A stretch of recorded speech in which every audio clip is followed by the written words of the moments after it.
Let's try this. Let's try this game. Oh, apparently, Mystic has renewed subscription and is now at a 4-month subscriber. Thank you, Absent Mystic. I'm sure that was an automatic thing. Thank you! Wherever you are, whatever you're doing, probably sleeping this hour. Yes. So, let's try this game. Grown by Dim Bulb Games, produce of the USA.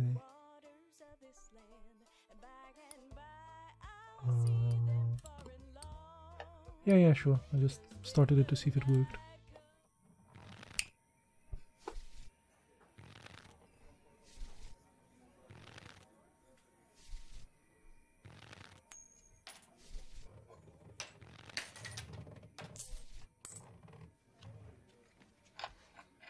No? You should have. Hello? Night has fallen and you're weary from travel. Stars fill the sky above, and in front of you is a brightly lit wooden house, the only building you've seen for days. Oh my god, yes, Lou. Just listen to that voice, man. No. I'll be right back.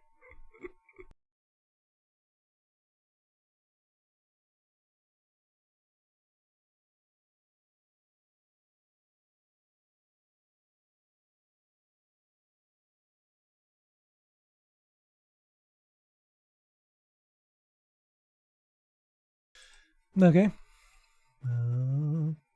Do I click anything? There we go. Oh. You walk toward the house, hearing the sounds of laughter and talk as you reach the door and push it open. Sure. Can I just clicking? Okay.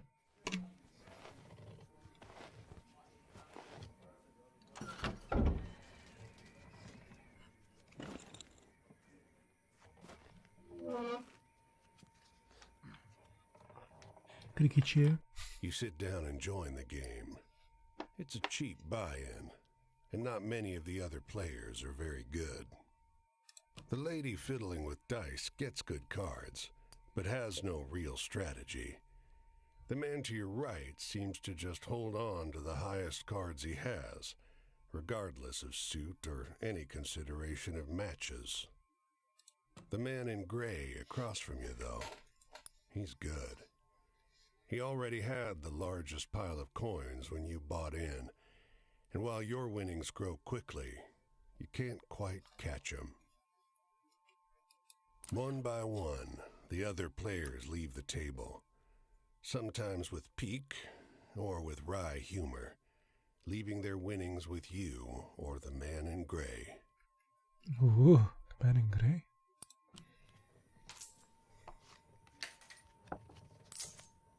That guy put a feather. How much is the feather worth? What is this? It's some type of a story type of game. Finally, it's just you and the man in gray.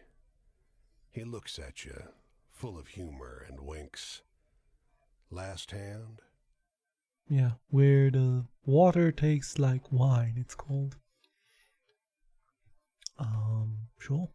He deals, you draw, and look at your hand. It's good. It's great. The best hand, in fact. A royal straight flush. Spades. Aces high. Nice. But the man in gray pushes forward his whole pile. You're not sure exactly how much it is, but it's more than you've got. You can't match that. Also, hey fart. The man in gray stops you. Now, if you like, I'll let you wager your word. I know you'll be good for it. Just promise you'll pay the debt, however I ask. Here you can have my word over the check cards. Ah, decisions. The first decision in the game.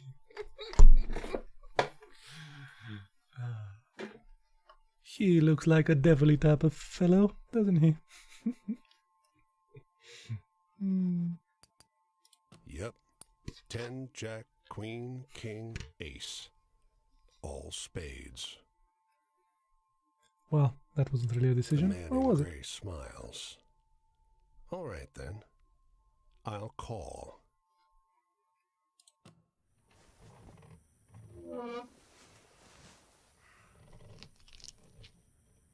Oh, jeez.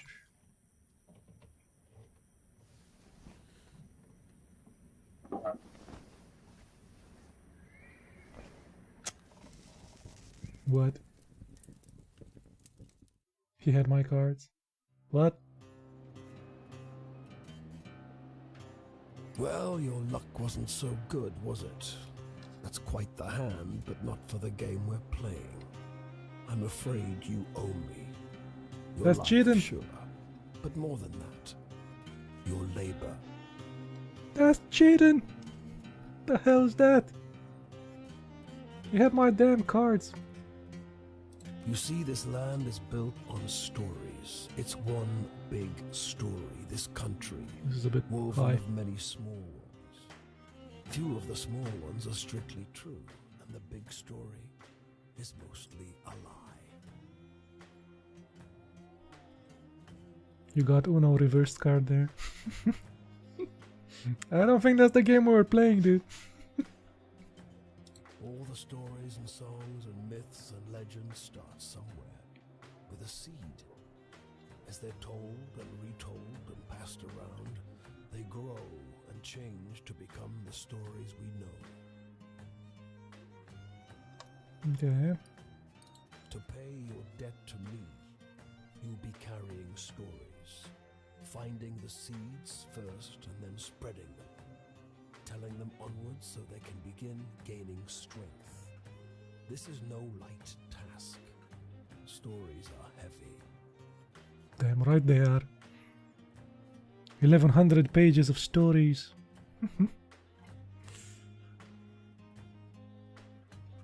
Unless you're the wolf guy. Ah! Oh, there you go. Most of the stories you'll find will be small seeds. They might be true, but they'll grow wild and unbelievable with the telling. Okay. The more important stories are the true ones, the ones people will tell you about their own lives. Those often get lost in the weaves of the big story. The more true stories you can find and tell, the more you can weave that truth into the big story.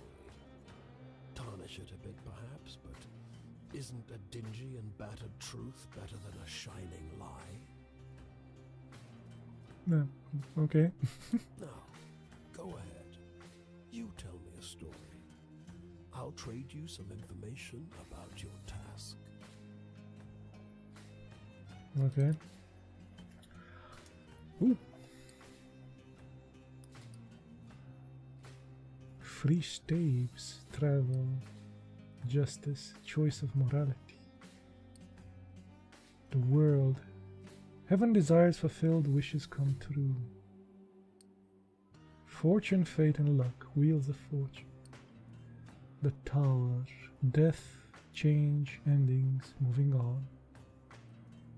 And some stuff that I don't have, I don't know what that is. Okay, pick the first one. Tell the story of the northbound train blinking its giant eye as it crawls through the night. Good enough for me. Travel? That's your job. Wander from place to place, gather those stories and spread them. People Okay. get bored hearing the same stories over and over. But an old cliche in one state might be a rip-roaring new yarn in another. Rip-roaring. I like the way that sounds. Okay. What about this one? Justice, choice, and morality. Tell the story of the endless series of doors of different kinds, each leading only to more doors. You sometimes have to make choices about what kind of story you're finding. Is it a love story or a tragedy? Don't gather too many of one kind, though. This grand story needs variety. Ah. So we're going to need to gather some stuff to make the grand story. Okay, different types of stories. Tell the story of the parting of a cloud of fog to reveal a brief glimpse of a land of promise and plenty. Your deepest desires? Your greatest wish? Heaven? Big Rock Candy Mountain? El Dorado, the Promised Land, that place just over the ridge where they all say that the water tastes just like the sweetest wine. That's the name of the game. Where water tastes just like, well, not the sweetest wine, but just like wine. Cool. Well, I don't know where that is. It's supposed to be somewhere in this country. Ask the people you meet. They're all searching for the same thing. Cool. I think we have one more. Or two more.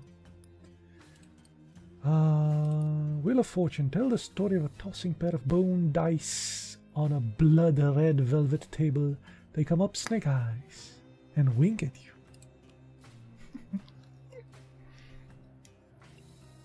It's just luck. Funny how bad luck seems to follow the folks who already have problems aplenty.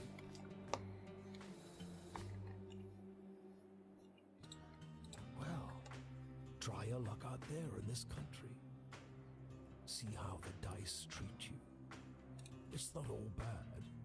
You'll have to work hard, but I'll give you the gift for seeing the true shapes of people. Not many who can do that. True shapes of people. Okay. We'll see what that means.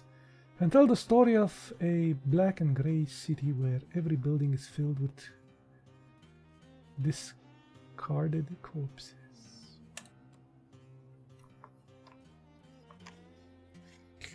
I'll strip away your flesh to make the journey easier, but still you'll feel pain. Oh, Jesus. Strip away my flesh? Hunger, weariness, thirst, and despair. They're all part of stories, the part not often told. And death, yes. But don't worry. As long as your task remains, you come back. Go on your way, Seeker. Maybe we'll meet again, or maybe not. Either way, it'll be an experience for you. I'm jealous in some ways. I hope you find what you're looking for. Okay. Oh, there we go. The skeleton guy. I need to walk around. See if I can play it with the controller. Yeah, I can. Nice. And I can look around with this thing. Okay.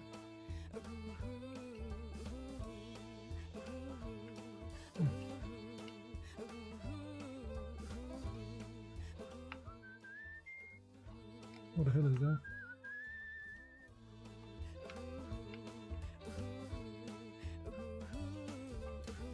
The house here. This bungalow is being ransacked. There's furniture piled in the front yard, ammunition heaped under the mailbox, and a crowd of clean-cut men ripping apart a car in the driveway. You didn't need that flesh anyhow. Just holding you back. Sure. The two heavily armed, mud-caked women leaning over the porch railing share the same bored grin. One shouts at you. Lend a couple innocent gals a cigarette? Sure. Have a cigarette. From a bony type of fellow. Don't look at my bones. It's not like I have a boner or anything. You are about to hand her a smoke when those men draw pistols and shove you hard into the dirt. You know these girls? They demand. No. Once they've dumped your bag out into the road, they decide you're harmless. If you were selling booze too, you'd have a lot more cash, sneers one. On the porch behind him, the two bootleggers are fingering their empty rifles, grinning in disappointment. Maybe you shouldn't be fingering rifles then.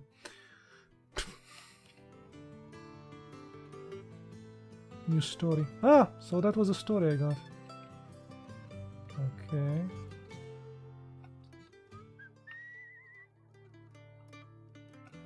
Where the hell should we be going, dude? Follow the road, I guess. Ah, there's not a house there. To view the in-game manual. Okay.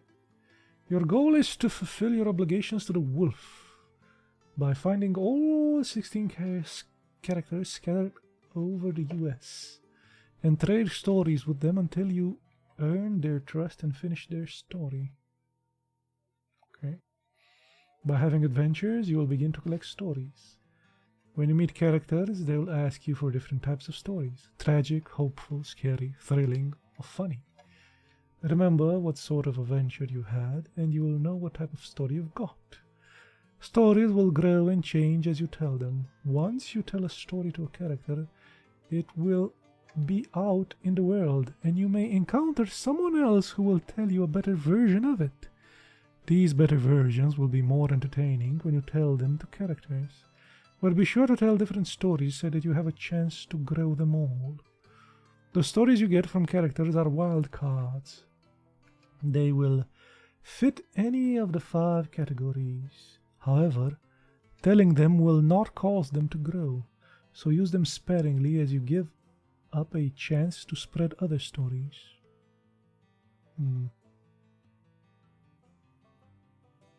Wait, you are super big. I am gigantic. I don't. So I guess we'll be getting some wild cards. If you swap around the stories you tell, you can do that in the inventory. If you want to swap the stories around, okay? There are several ways to travel across the US. The easiest is walking, but it's slow. You can speed up your walking pace by whistling. Ah, that's where the whistling came in. Hold down the button and match the notes to keep your spirits and speed up. See controls for more details. You can hop on a ride on a box cart. This will get you exactly where you need to go, but runs the risk of getting injured by the railroad cops. So I can get injured, even as a bone fellow. To hop a ride, find a train yard. A safer way to travel is hitchhiking. To hitchhike, hold the hitchhike button while standing next to roads with a car on it, with cars on it. Not every car will stop, and they won't always carry you the full distance, but you will be safe. Finally, if you got some cash, you can go to a city and ride the fast, safe passenger trains from place to place. It will cost money, but it is the best way to travel. I bet. I need some big cars for our big, bony butt. Each time you meet a character, you will have a night to talk with them and exchange stories. If you tell them the kind of stories they want, you will gain their trust and move forward through their tale. However, there is no penalty of telling them a different story. You will still learn whatever they have to tell you. Characters have multiple chapters, and when you fully open the eye in the interface, the next time you meet them, you will move on to the next chapter. When you've finished all the chapters, you won't see them again. Each time you finish a night with a character, they will move somewhere else. You can always check the map to see where they are, but they will also show you where they move. Okay. The inventory holds the mementos you've collected from the characters you've met. Once characters trust you fully, they will give you something to remember them by, which can be used to travel where you first met them. The inventory also has tabs, so you can see your stories, a timeline of your adventures, a map of the US, your progress with each of the characters. Okay, that's a lot of info there.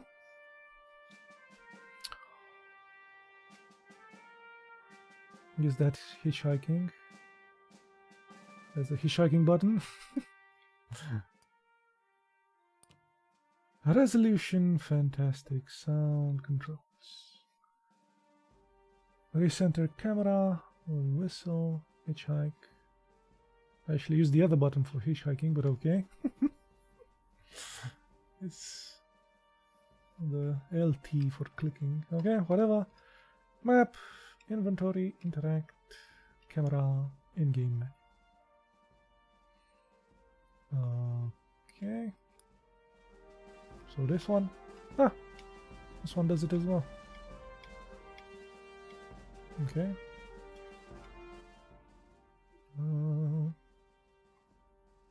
We're in Maine.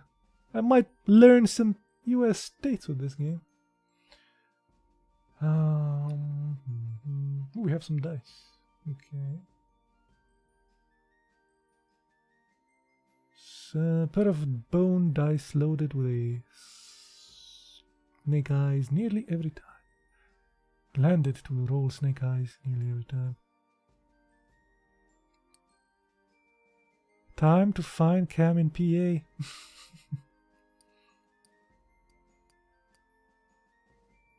I have some stories gathered here. Whatever. Some journey logs. There's the Wolfie there. I met 2 women arrested for bootlegging in Maine. Aha. Okay. And my progress, I haven't met any of these people.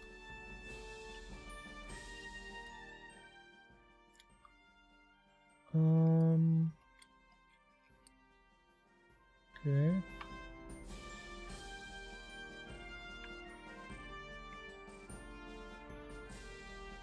Let's go to that place. I think that's a town there. Portland? Okay. Let's see what this town has to, this house here has to say. Search. Off the road and into the woods, you can't help but come across this package by the old tree tied to a sturdy stick. The cloth wrapping conceals, though not particularly well, something large and softly unsettled. Little eyes blink back at you from inside the bundle. Oh, buddy. Say hello. The shape gives a start. Please don't tell my pa that I'm in here. It says in a small voice. Why not? I mean, okay, sure. Pa doesn't want to live with us anymore. But I want to go with him. Don't tell him, please. I'm hiding. Oh, he's hiding in his dad's thing. I'm not going to tell. You tell the boy you'll keep his secret. You don't see his father anywhere. You don't see another soul for miles. A new story, the boy who ran away with his father. Yeah, but there's no place of his father. Anyway, let's go to Portland. Whatever that is. It's in Maine. It's Portland. Oh, this is going to be awesome. How the hell do I whistle? What was the whistling thing? Anything around here? Yeah, let's search that. They don't come every year, you know. The old man is sitting at the edge of a rotting old pier, crooked legs dangling over the water. He watches a pair of seagulls preen and groom each other on a rock just off the shore. Why? Just when the fishing is going to be good. He taps great, black, thick globs of spent tobacco out of a huge ceramic pipe. I got another year, I guess. Another year of this town being here, he replies, letting a grin spread across his face. If the seagulls came, that means enough fish to keep it in place. Ah. Okay. So that's a story. Seagulls and the fishermen.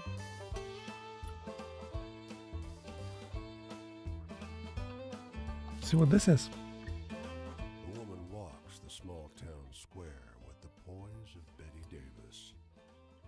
A confident stride and inimitable mannerisms elevating the sidewalk into a plush Hollywood carpet.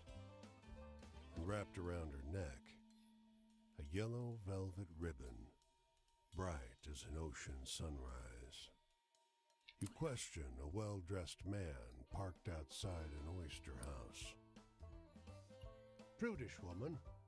I took her on a fine date and she didn't remove so much as a ribbon.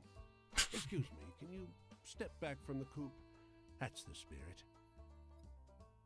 You decide to seek a second opinion. Let's find a second opinion. You talk with a waitress smoking outside a diner. Something funny about her. Just showed up one day. Doesn't work, doesn't live anywhere as far as I know. Just around.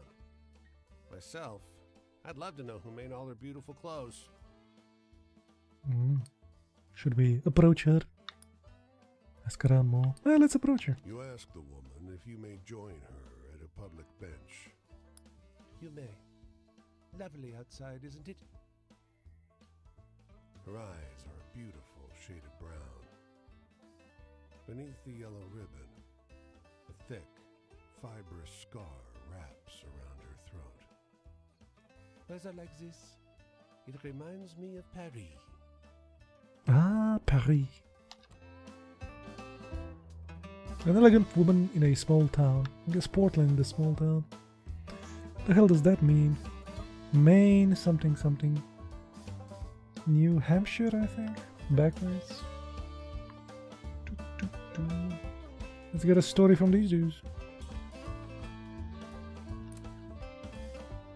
You can see storm clouds on the horizon, and you don't relish the thought of being caught wandering this rocky seaside road in the rain. Fortunately, you find the lighthouse door open, with a daunting staircase before you. Ooh. At the top of an ornate wrought iron spiral, you're breathless and feeling the strain on your knees. Rain already batters the walls outside. You can only knock on a heavy wooden door leading into the upper level. Muffled voices and light seep in beneath the door. Let's see what's going on. Looks like we got a visitor. Sounds like a man's voice, deep and rough. Well, behave yourself. I'll open the door. Another man, this one with a higher, more sonorous voice. Always behave myself. He feigns indignation, but his tone betrays affection instead. Should we watch the thing there? It's like the little heart there. Is that what the type of story it is or something?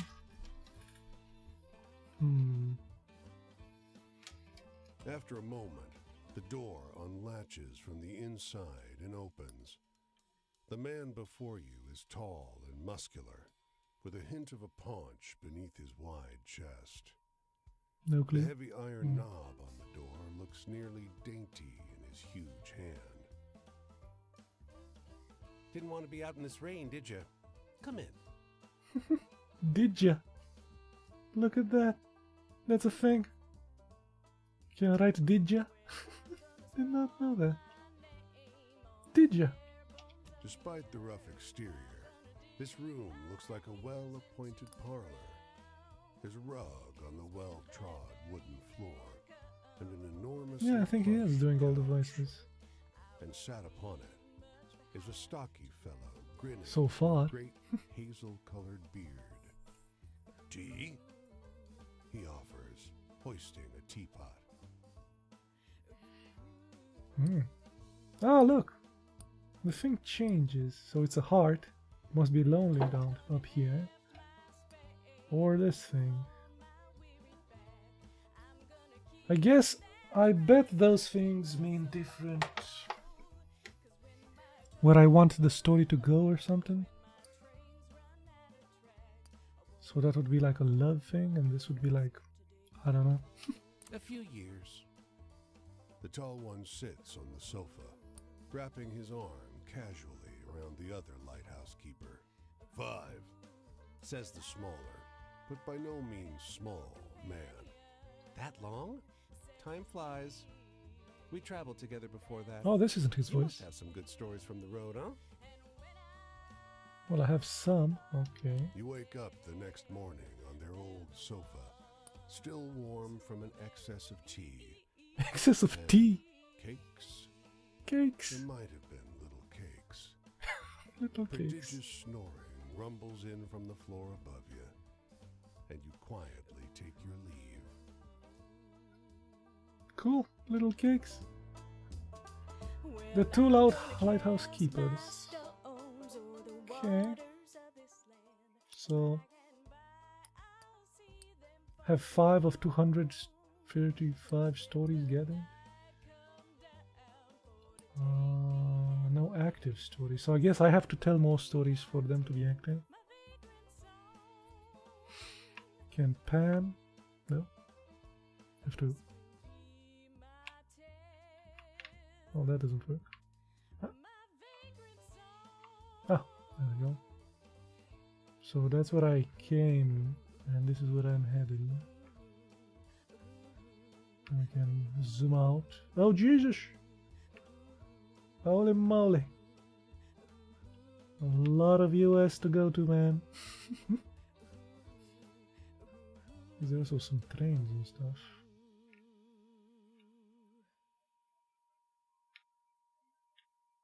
Where the hell is Pennsylvania?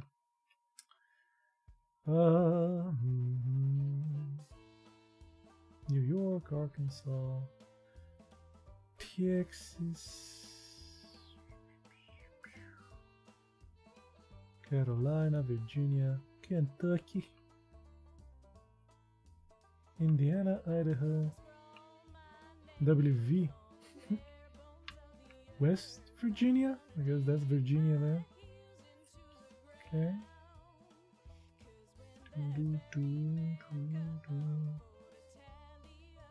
No clue. Ah, right, it's right here. There.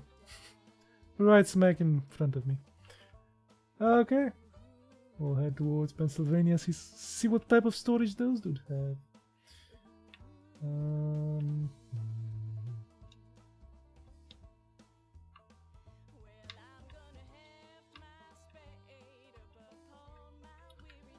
Unseen stories. Ah, I can even toggle the unseen stories. Okay. So we have something in the north of VT. Oh man, we'll go there, I guess. And we'll head on down.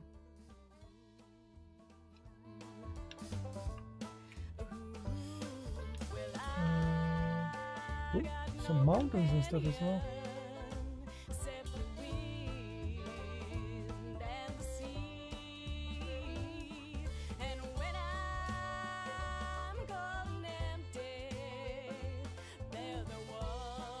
How did I? No. So that's first. Whistle? I don't know how to whistle. I think this is whistling. Oh. Okay. So I guess... I don't know how to... How do I... So I have like an automatic... Oh, Vermont. I have like an automatic... Can I cross the... I can cross something that I can't cross... Oh!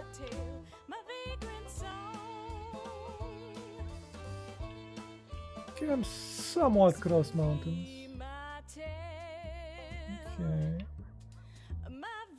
What if I can put like a waypoint or something? Whoops.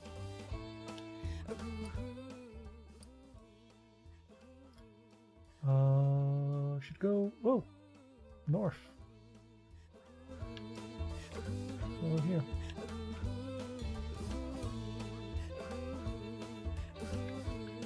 So do that. Go here.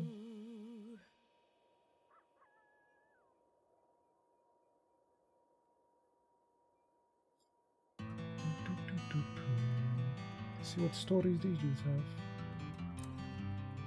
You come across a girl picking wild blueberries. She smiles and greets you. On in. She offers you some from her birch bark basket. Anin? What the hell is that? You reach in the basket for blueberries, but pull out a handful of small, smooth stones, all the colors of the rainbow.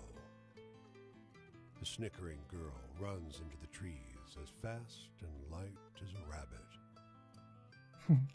Throw stones. Or drop stones. I mean, I don't want to throw stones over after her or anything.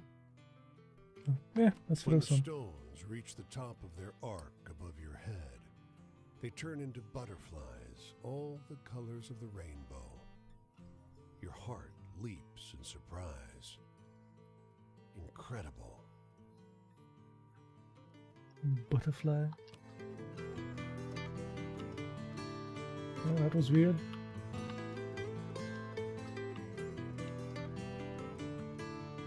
What's that on my head? The Z's? Should I try to sleep or something?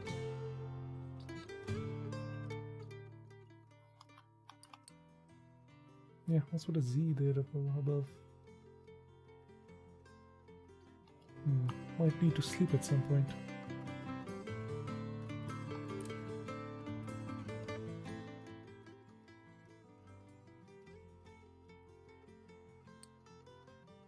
No talking here. This farmer notices you walking. Listen, he says. You look worn thin. If you want to rest up a spell, you can sleep in this hay. Ah, because I'm sleeping. And help me with the chores when you're awake. Seems like an honest offer. And the hay looks inviting. After a few hours nap and some light chores, you take your leave. Move on. Oh, okay, so that wasn't the story, that was because I was sleepy. Okay. So I have some needs and stuff.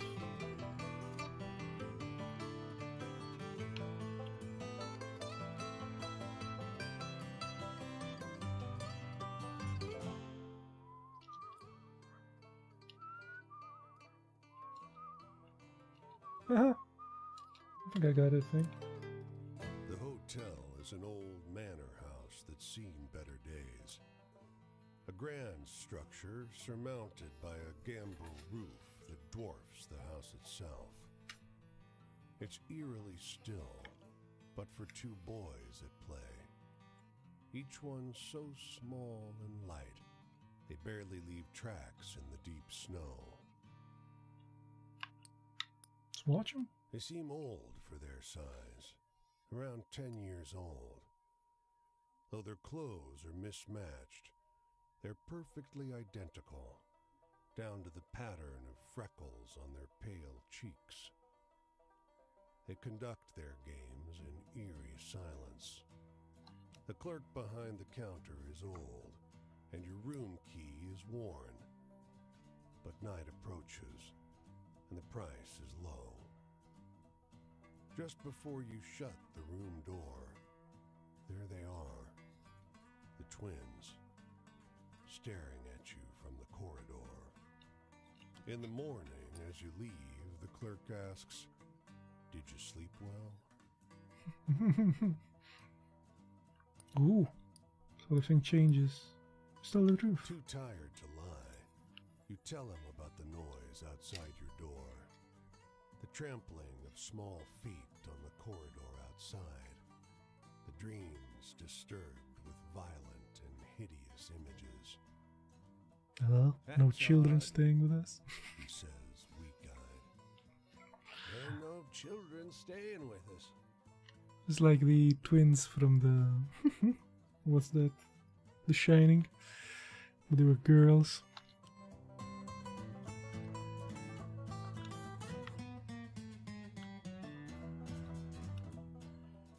Oh, okay. So I got their stories.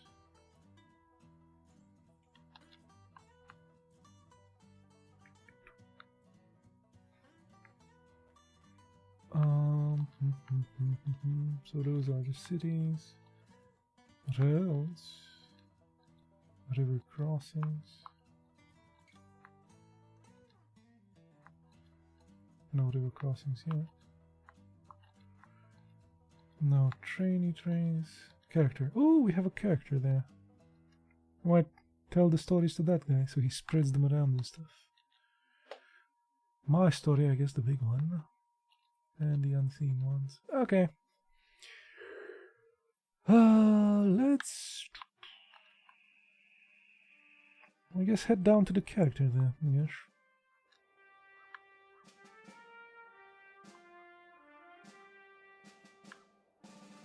US, Canada? Can I go to Canada? Probably not. Nope. The story's not Canadian. Where was the... Nope. I had like a little compass thing.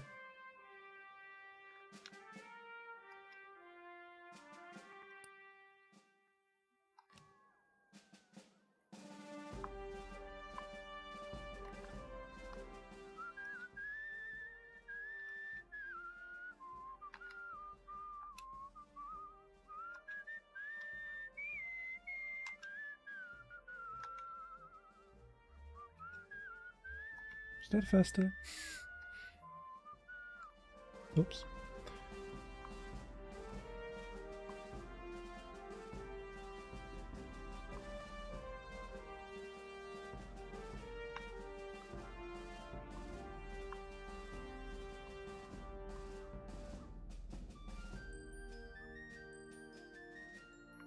I think the dude is somewhere around there.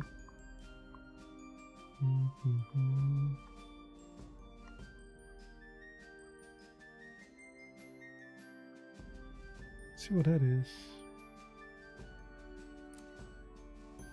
A dusty truck and a man on horseback pull up next to one another in front of the grocer. Suddenly, the driver and the rider, two wiry old men with identical haircuts, start shrieking at one another. The man with the truck leaps into the street. Brother! He shouts. The one on the horse tumbles out of his saddle. Brother! He screams. Brother! They embrace in the road. 30 years, Hollers the driver. The rider, tears streaming down over his face, corrects him. No, 32! Oh, Jesus. Everyone here is watching these two older men cry and hug one another in the middle of Main Street. Cars and wagons are backing up. People are yelling. Take a photo of us. The driver begs you. Starts hauling a tripod out of the bed of his truck. Sure, say cheese. The long-lost brothers pose in front of traffic, cry snot pouring out of their noses. As angry passerby wave you out of the road, each brother presses a coin into your hand. When the traffic disperses, you realize they overpaid you quite a shocking amount. Have some money now. Nice, and a story, and some money.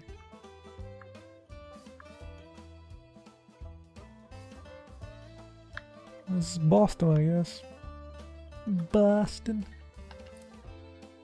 The edge of summer has turned the ocean choppy and misanthropic, and the skies miserably gray.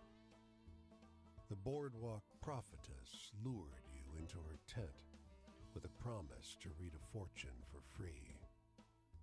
Seems like business has slowed to a crawl already. Before you lie the instruments of her profession. There's tarot cards, Rider-Waite, but also Marseille for traditionalists, rosary beads and costume jewelry, and of course, the centerpiece, a great glass globe. Yeah, the fact that I'm a skeleton doesn't faze her. With practiced theatricality, she goes directly for the crystal ball, letting her eyes unfocus as though she can see a great distance into it. She brings up names, places, asks if you've known someone called John, if you have a relative in Newark. Okay, we can be a dick or we can be a good sport. Oh, and the thing changes as well. Okay, let's be a good sport. You latch on to what she says, and together you dance towards some insights about your romantic prospects. It's relieving to meet an honest charlatan. An honest charlatan. Gasps of the road. You might even say you're having fun. Until she abruptly stops talking. Your eyes, she says, her voice suddenly drained of the bassy drama that was her stock in trade. You've met him. You've seen him, too. You carry him with you. The words that come out of your mouth are not your own. They seem unwilling or unable to form properly out of a human throat. They're more like snarls, warning noises of a vicious animal. Oh, buddy. Try to move. The glass globe shatters. Your vision is hazy, and your body is not your own. You came far to get away from me, the voice lodged inside you says. But this one has a way of wandering.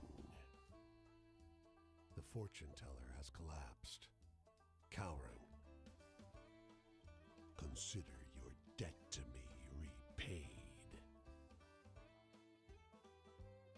Whoa. So I guess I have the wolfie in me.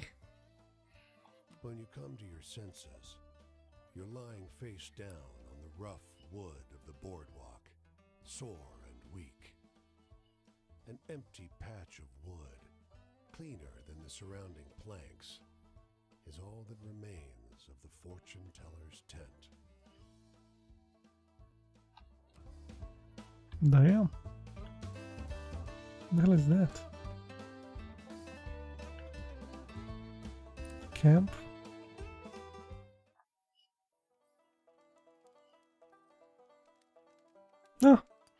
stranger. You're welcome to enjoy this fire with me, if you're respectful, that is. It's one of the dudes I need to meet. Sure, kid. This here is my spot, and I ain't inclined to share it with any bad characters. You can call me Quinn. Hey, Quinn. These here are my venturing companions. Cass is the big un, and the one with the spots is Flip. Okay. I usually beat my way on the rails, but the road news said this town was fat, and the weather was fine. So I'm taking in the sights and seeing what I can drum up. I want a story that scares me. Now I'm older, almost nobody can do it. Give me your best shot. Yeah, there you go. I need to tell him a story. Here are all the stories you collected so far. They're organized by subject because the boss likes the tarot cards. I think the 2 kids one was pretty scary. I think the scariest we have. How do I... Okay, continue. This is the subject of the story here.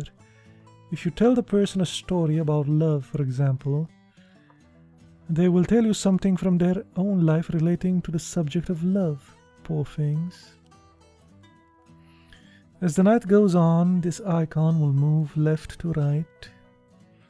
Okay, the eye thing. When it reaches the right side, the night is over, and so is your storytelling. The person you're talking to will usually tell you where they'll be next, so you can find them again. If you tell them the type of story they request, you'll gain their trust and the eye will open. When it opens fully, the next time you meet, they will open up more about their life. They'll remember this from conversation to conversation, so don't feel you need to open the eye all the way the first time you meet someone. Dance around, get to know them. Cool. Okay, so I can...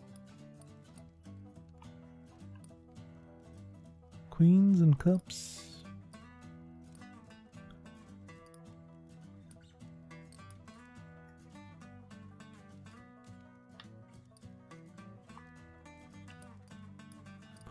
Well, selecting stuff is annoying.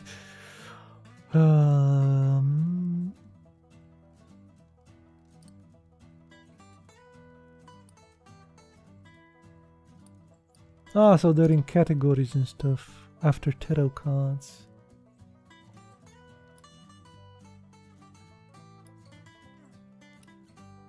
Tell the story of the woman arrested in bootlegging in Maine. So that's the Emperor. Authority. The sun is the past and memories. Okay. The High Priestess is the future. Family. Okay. So I would need to get... See that... I could have gotten one of those heart stories with the dudes there. Okay. Nature, country and home. Sadness. Was this? Elegant woman in Portland. No. Lake fortune teller, curse. And the curse around Boston. The fortune teller might be a scary one as well, but I wanted the one with the twins. There we go. The story of the silent twins in Vermont.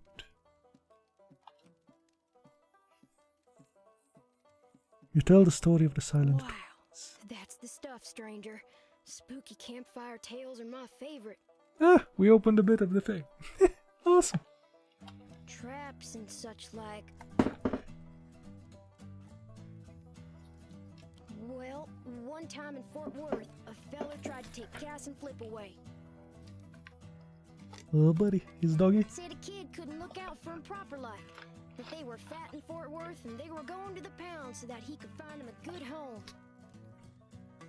Well, before I could much argue, Flip bit the hell out of that busybody and Cass and I joined in shortly.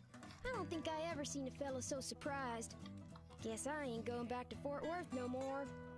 Hey, tell me one of those exciting stories. Exciting stories. I don't know if I have that.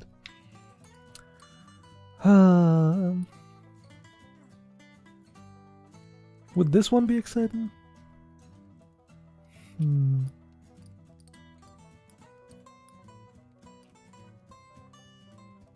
Tell the story of the girl with the strange stones near Burlington. That's more like a fantasy thing. The story of the boy who ran away from his father in Maine. That exciting? Oh, and I have two of them. Tell the story. Oh, the brothers who reconnected after 30 years apart around Boston.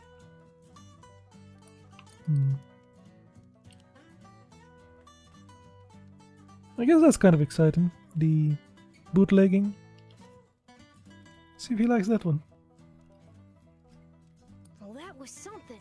You spin a good yarn. Oh, it was exciting. Cool. Authority, bosses and such. Yep. I ain't nobody's little Angelina, if that's what you're asking. Take care of myself and my dogs. Nobody's little Angelina. Oh, what a thing. Nobody's little Angelina. I don't need no joker looking out for me. So if you're offering, Joker. don't. Shoot, I thought I told you to be respectful. You want to keep enjoying my spot or not? Think about that. Yeah, Jesus. You got any happy stories? Happy stories.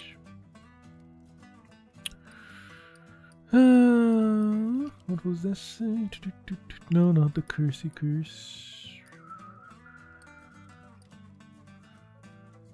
No, that's a sad one. The girl thing might be. Oh, maybe this one. The story of the two brothers who reconnected.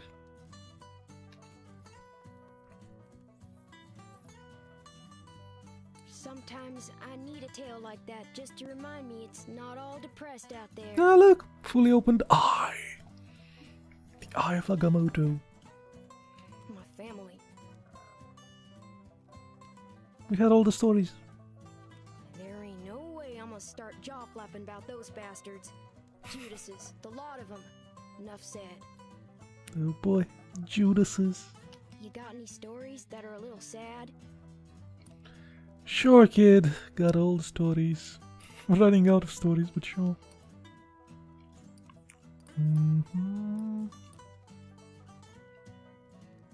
Tell the story of seagulls and fishermen near Portland, Maine. That might be sad. I wonder if these stories kind of run out and stuff.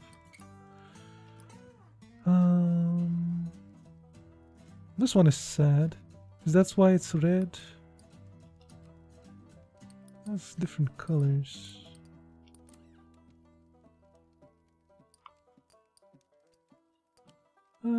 Sure. Let's tell the story of the elegant woman in Maine. I don't usually like the sad ones, but that sure was beautiful. Thank you. Sad. Oh, so you think just 'cause I'm young, I gotta be sad, crying after my mama every night. I don't need you looking after me, so if you're offering, don't. And I thought I told you to be respectful.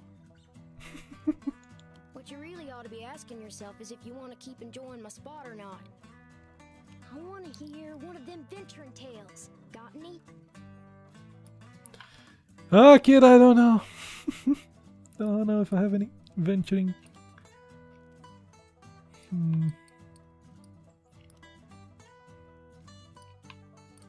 Don't think so.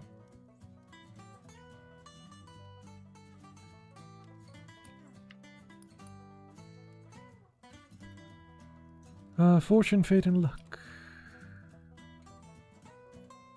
Will be adventuring.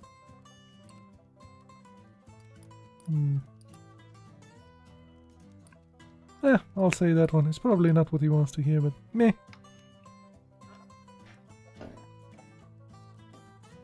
Were you trying to scare me? Well, you didn't go far enough. Yeah, that was a scary story. Look.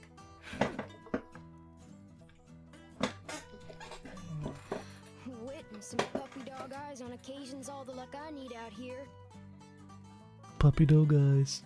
For everything else, I got my knife and my dogs got their teeth. Oh, heck, the night's over already. I sure enjoyed talking to you, but I gotta get on. I think I'll see what's happening up the road this way. I think he moved in Pennsylvania. That's what it's showing me there. He went all the way to Pennsylvania from wherever we are. Okay, cool.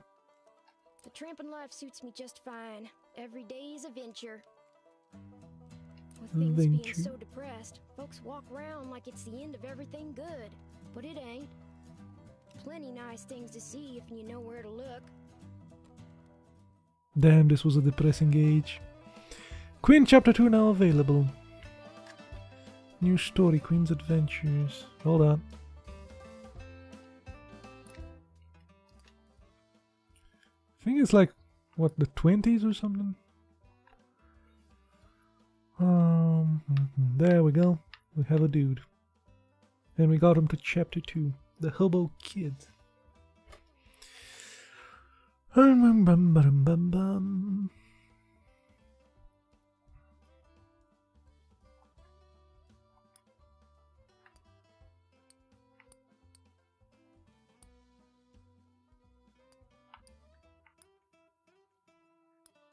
So we have some active stories now. We told the kid some stories, and these will envelop and embellish stuff.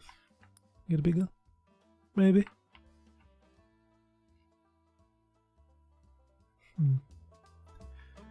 Let's see what this thing is.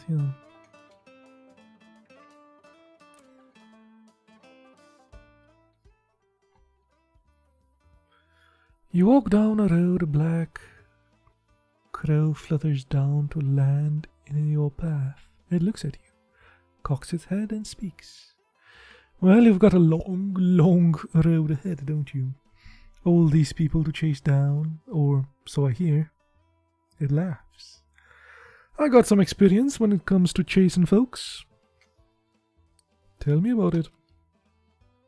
Well, if you want, you could find your friend again. Ask more about their life.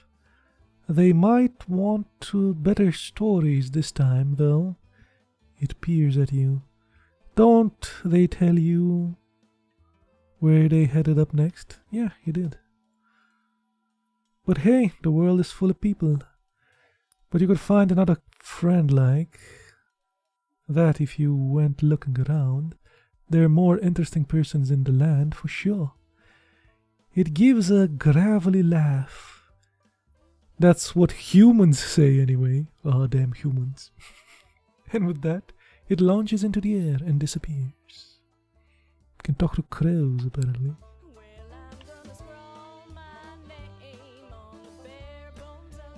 I don't want to let me get if I...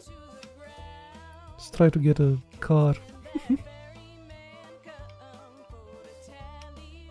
Guess not.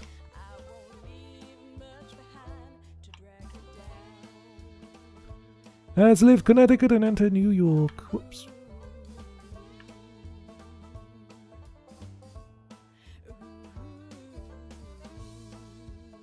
See what lovely New York has to offer. His clothes are expensive, but unkempt.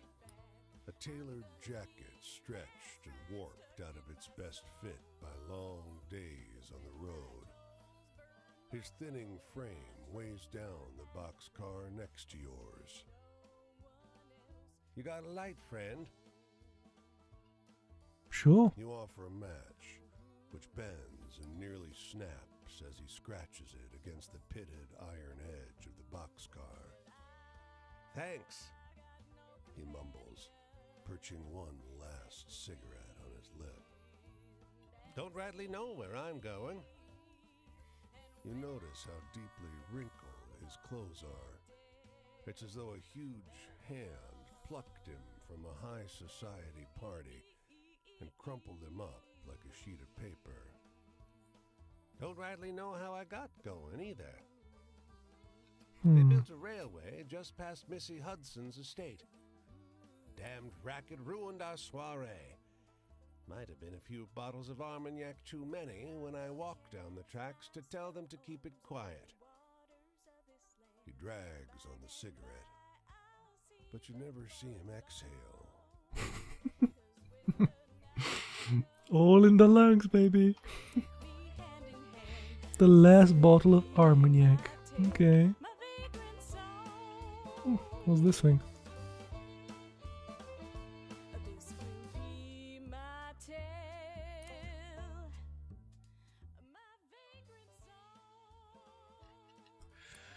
This kindly old man sharing the shade under the bridge with you tells you a few rambling stories, some true seeming, some conspicuously less so.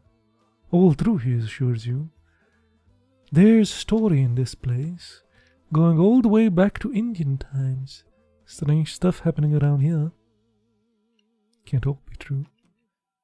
Sure is, he scoffs. And then, as if to prove himself right, he launches into a story about the shootout between the female bootleggers and the cops. Ah! That's one I mentioned. I've seen this one. And this one, you know, is the story of women arrested for bootlegging. The wilder and stranger than you remember, but wilder and stranger. I know this one.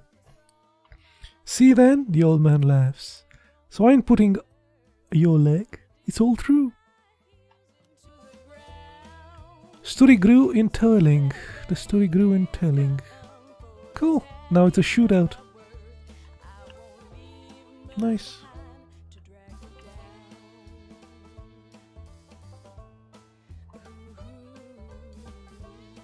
What's this?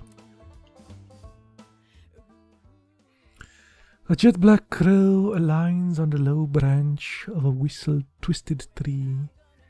Look at you, it crawls. Think you got some good stories already?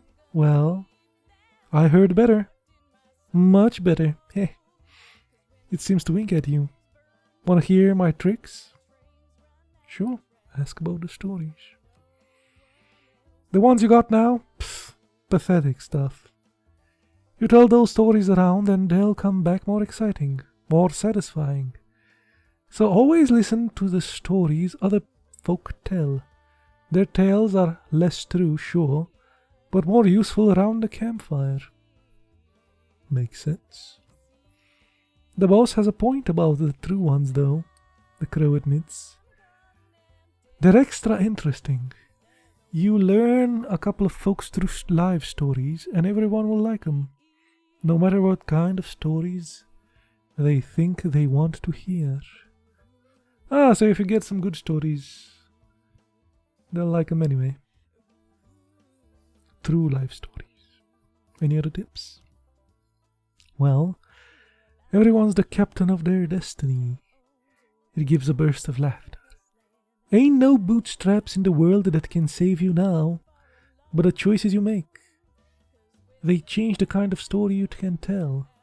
It ruffles its feathers. A short shrug. Choose wisely, or not. Ha! Okay. Seems to be some story here.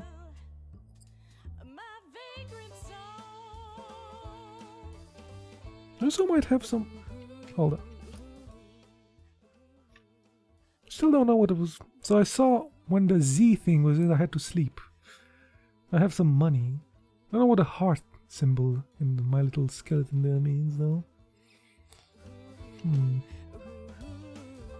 We'll find out. Sure.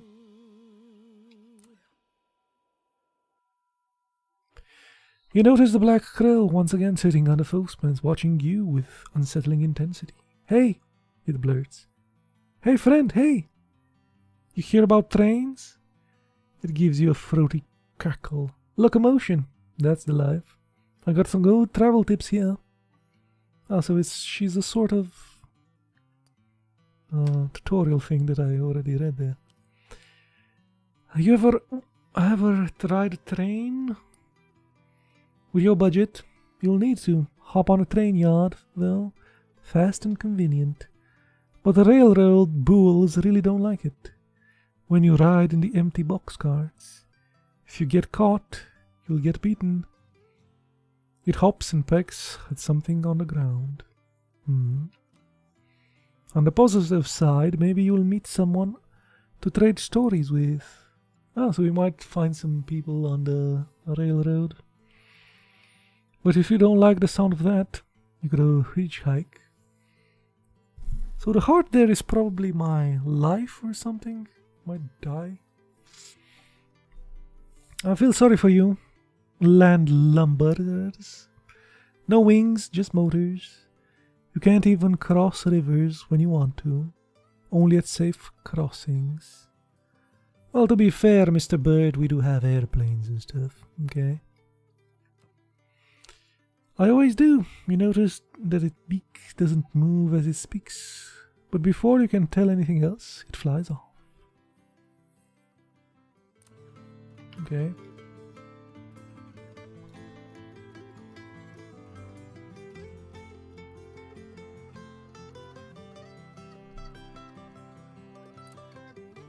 The stream is a clear, reflective shade of blue, unusual in this region where bog iron colors the river's brown.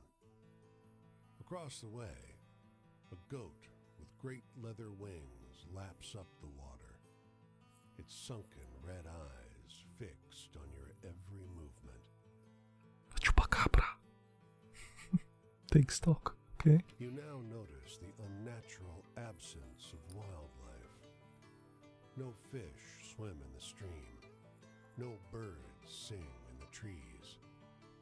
The winged goat drinks with a forked tongue, only abstractly concerned with your presence.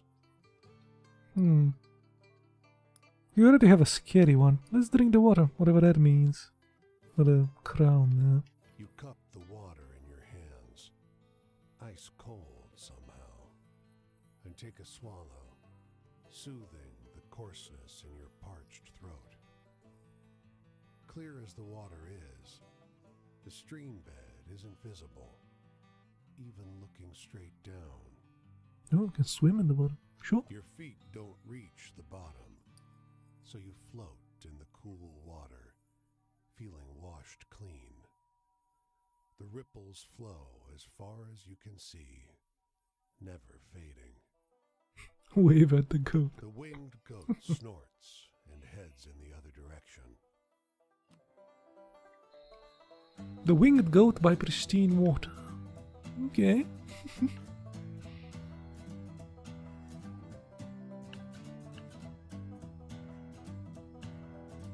Anything here in Philadelphia? Oh, that was just oh no, there is something.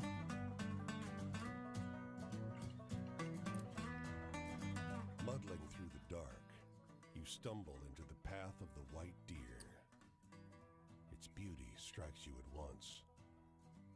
It is something otherworldly, beyond borders, a moon swimming in the void. Human shouts not far away break the spell. The deer's ears prick up. This thing is being hunted. Let's help the deer. You know a way out of here. As the hunter's cries get louder, you approach the deer carefully, palms outstretched. As you grow close, your features become clearer in the light of the deer's aura. It bolts into the path of an oncoming train. Oh, Jesus. Did it get wrecked? Hop on a train. Oh, I can hop on a train there. Interesting. There was like one last thing here, though.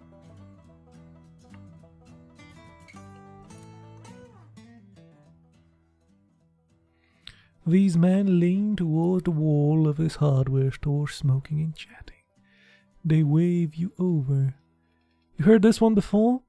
They launch into a group of recitation of the dead woman in the yellow ribbon, interrupting one another in their excitement to tell it. Wait a second. You recognize the story. It's the story of the elegant woman in the small town.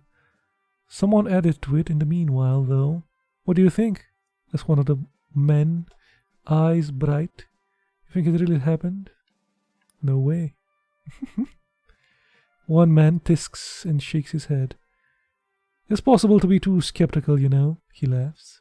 Move on. So the elegant lady moved on and now she's dead. The dead woman in the... That was a sad story, that wasn't scary. Yes, they transform as well. So what the hell is that? Camp? Did I find another dude? Mason the Sydney Maker. Oh, I found another dude. Twin brother Paul and I always got into trouble, but we were good. We didn't do nothing to anybody till we left. Then we hurt a lot of people. Me, more so than Paul, because he didn't make it through.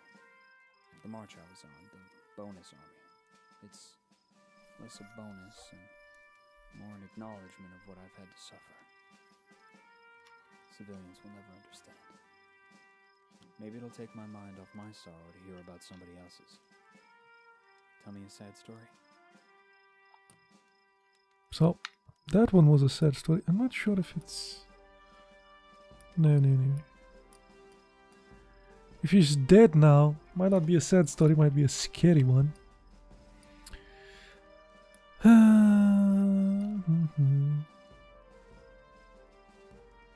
Quinn's Adventure. Oh, I even have his story, the kid's story. Interesting.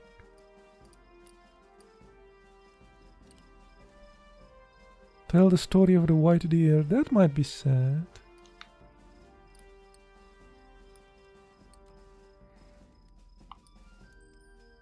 Glass bottle of Armagnac. The silent twins of the moth. No.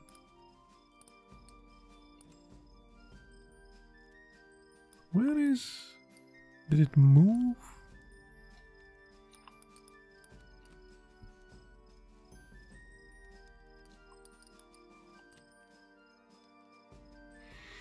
The seagulls and the fishermen. Might be sad. Let's put this one.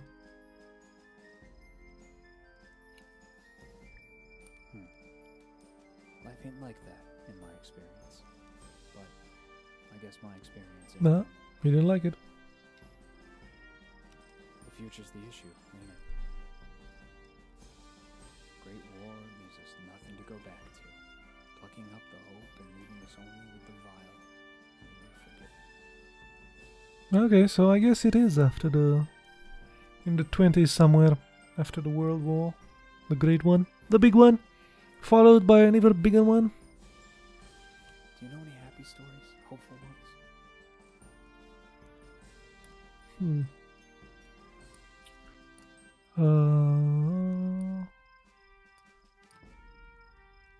Oh, the two dudes that met. Do I still have that one? Or does it disappear? Yeah, the two brothers that met. 30 years. That should be fun. Hopeful. For a moment Yep. there. Just a moment. I felt better about it all too. My family. They were good to me. Ma and Pa. And to Paul. And to my sister Jessie. Some days I wish I could find Jessie again and have her help me.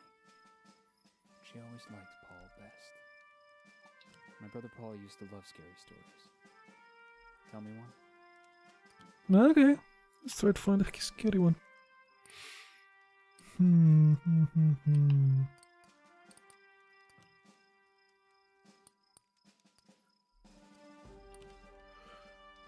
Fortune teller and curse from Boston. That would be a scary one.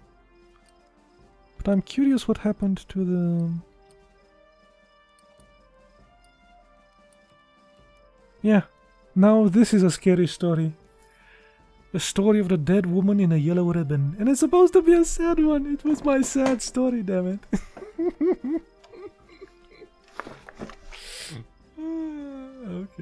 Okay. I wonder if the color means that it's a right story for him. So this would be a right one. But no, they're all red. This, unless this. The winged goat thing might be a weird story.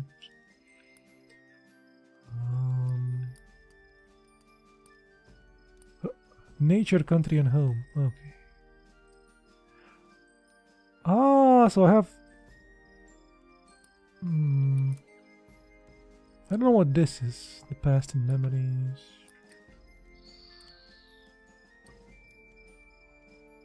Not sure what the kid's story might be. Quinns.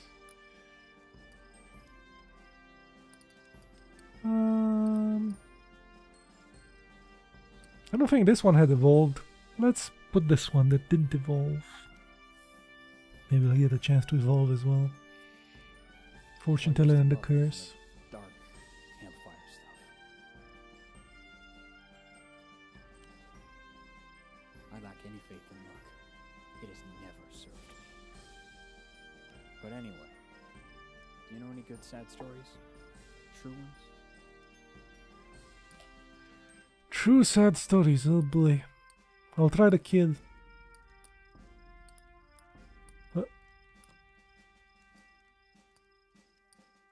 Or the goat. Yeah, try the kid. Yeah, let's try the kid. Tell the story of kid. I wish I could talk about what happened in the trenches the way you did. Ooh, that hit on perfectly. Help someone to understand. So I guess the kid story is a true story. The others aren't really true, maybe? Travel. Well, this walk feels like a little bit of freedom now and again. The flowers along the road make for fine company. Tell me a happy story. Something to make the world seem kind. Okay. Maybe the two lighthouse dudes.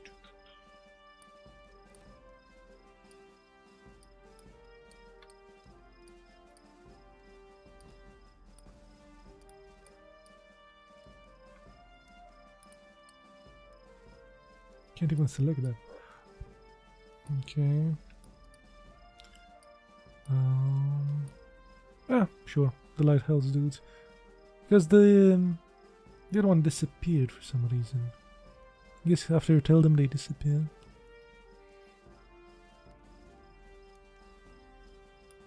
I like that one. Well, you like them.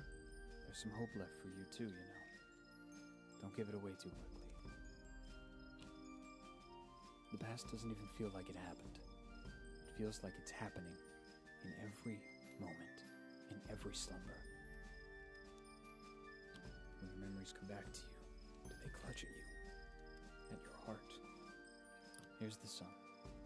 I've got to go. I'm headed up the road this way. Oh, so he's coming back up there.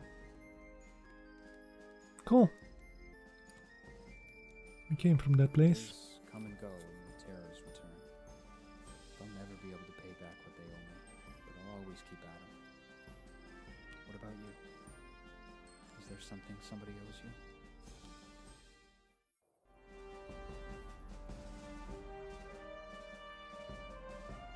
Cool.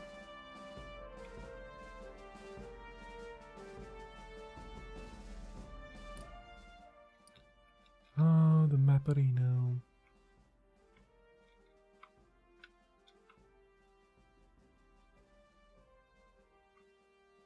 I think there's a story in the back there that we missed or reappeared or something.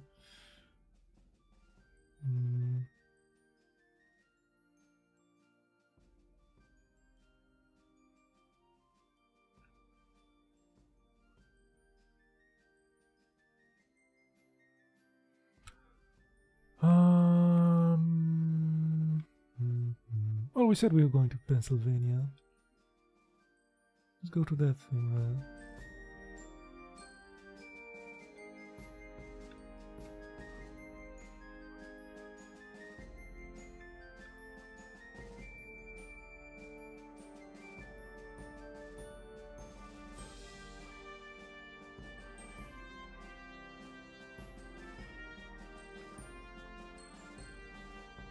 Do I have like a map thing? Hold on. Ah, so this is the map. Okay. Cool. Pennsylvania.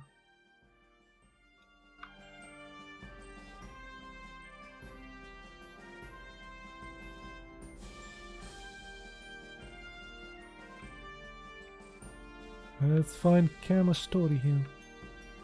If we can.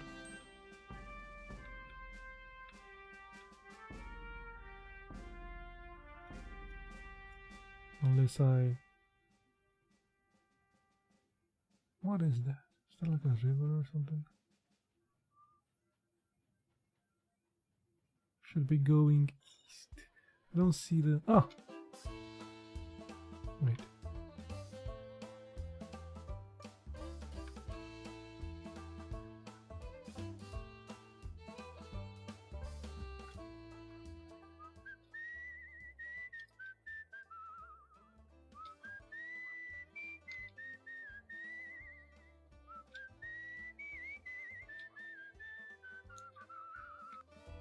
Cool, found something. Low tide on a moonless night. This beach is long, stretching toward a receding sea. In the darkness, the sand seems coarse and gray, alien. The stars are dim and distant.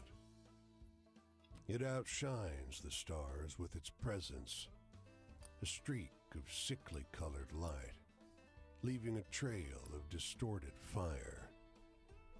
It slowly creeps along the sky like a vast worm, though you know that, given the distance, it must be moving at great speed. It's aliens. Let's keep looking at the sky. Its parabola heads south to north. In the far distance, just for a second, a boardwalk town is engulfed in light. With a rumble, its street lamps and windows dim, then go dark. All that you can see emanating from there is an otherworldly color that you can't quite name.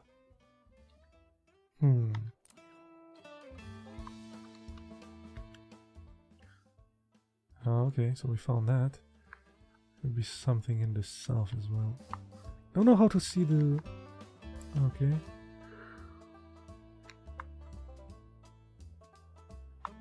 That should be there. Okay. I think it's the story up there. I don't want to see that kid again. I don't have enough stories to tell him.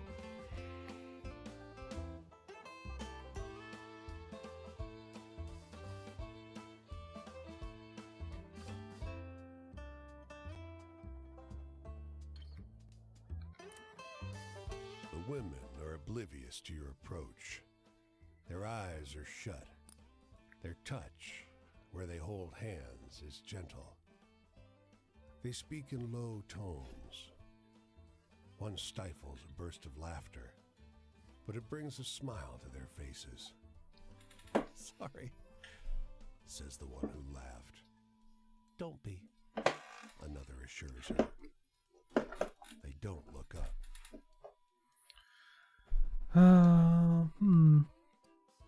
Pass quietly. We have one of those with a star.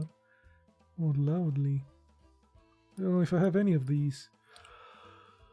Well, let's leave them alone. And we give thanks for those who have left us, who we wanted gone, for the skills to thrive without them, and for the companions who make the effort joyful. The voice of the youngest wavers. The woman to her left squeezes her hand. This is not a scene to intrude upon. Yeah, I'm glad I didn't.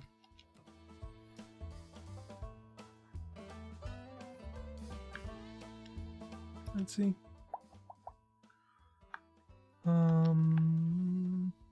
More stories down here.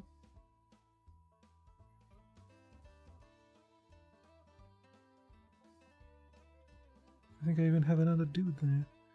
And there is a water crossing as well. Lovely. Can cross the Ohio River.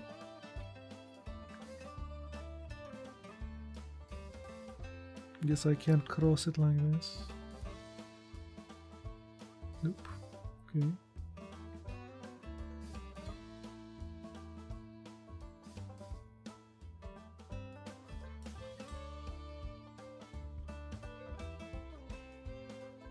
I can't cross it on the goddamn bridge. Focus.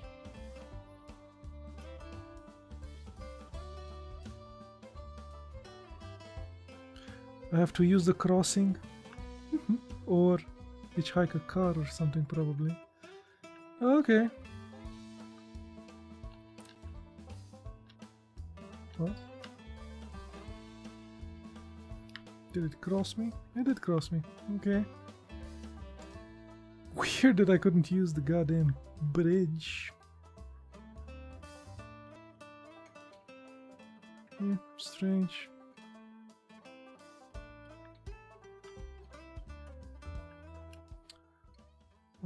Hide on down, I'm going to find another dude. Sure.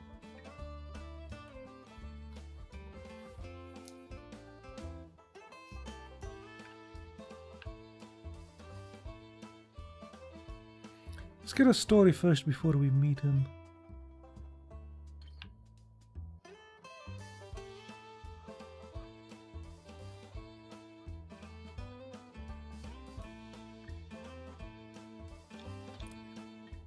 You hear the whippoorwill first, shrill and close.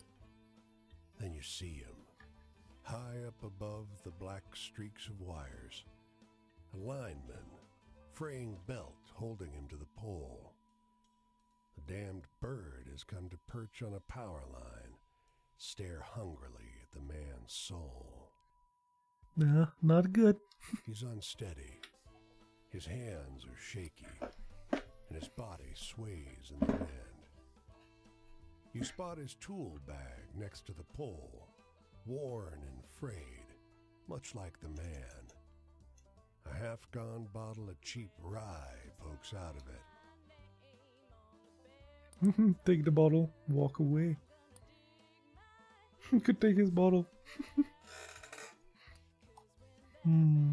Walk away. Yeah, let's take it. Why not? What's he gonna do? Come down from the pole? You snatch it from his bag in one quick motion and walk away. Hey! He starts, but whatever he's about to say slips into a slurred whine as his belt snaps. Oh boy! Look away. Yeah, let's look at him. His body plummets. His limbs go slack with the understanding of what is happening to him. He tumbles into the tall, dry grass by the side of the road with a muffled noise. All you hear is the call of the whippoorwill. Eager, loud, thankful. Cool. Kill the man. Happens. Oh, let's go back. Not my fault, man.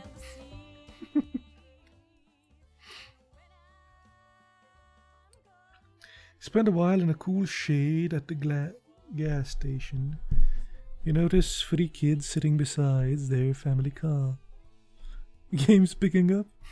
What I'm making the stories now, damn it. You notice the 3 kids sitting beside their family car. While their parents argue wildly with the cashier inside, the children seem embarrassed. You see the oldest brother lean over and distract his sibling with a story. One of mine, probably. He starts telling a story about the hotel haunted by ghosts of twin toddlers. You realize almost instantly that he's talking a new version of the tale of the silent twins, with a new, exciting, over-the-top details. He tells it well. When the parents come stomping furiously out of the gas station, you make yourself scarce missing the ending of the boy's new story. But the part you heard definitely easy to remember. It sticks with you for a while. Okay, so now I can tell this story again. Cool. We need to talk to this guy, but there's like a new story there. We need some stories to keep these dudes entertained.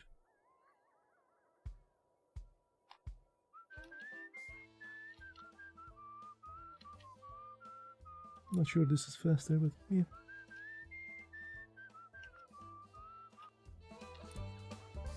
Clouds roll together to fill the sky. Fine cover.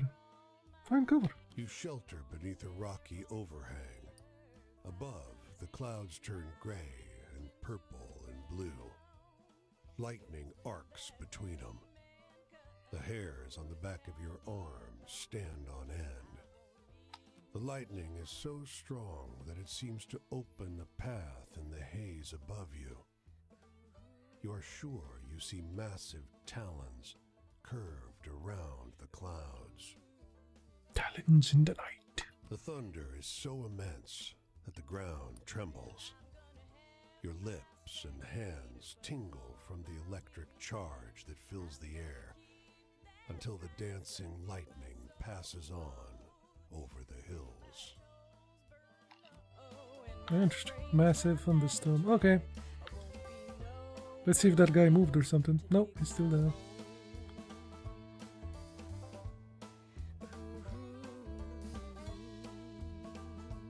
It's kind of amusing.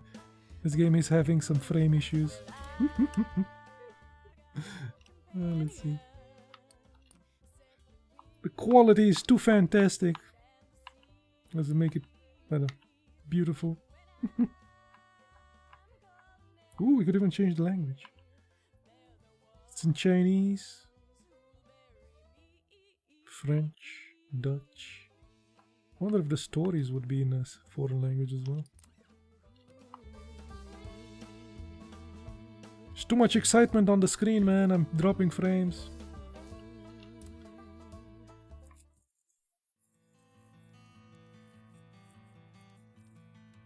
Sorry, friend, but I gotta ask you not to get no closer unless I can see your hands at all times. Oh boy. Look too clean to be one of us. But you don't look like the company sent you neither. Alright, I'm gonna share my fire spell. Don't linger. These hills is full of ears. Don't think just cause you can't see no one that you're safe. I'll give you cornbread. Don't be so sure of me neither. Cornbread. You know, we have lots of... I don't know what it's called though. Have a corny bread thing here too. I need a laugh. Know any good jokes? Jokes! Jesus, funny ones. Don't think I have. Jokes.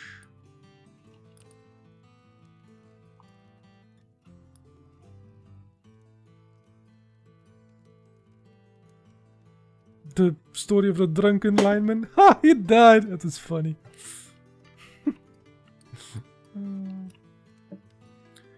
The fortune teller and the curse.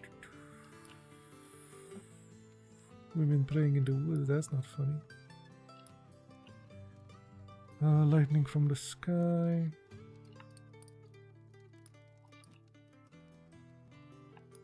Holton, haunted. Last bottle of Armagnac. What the hell? I don't think I have any funny jokes.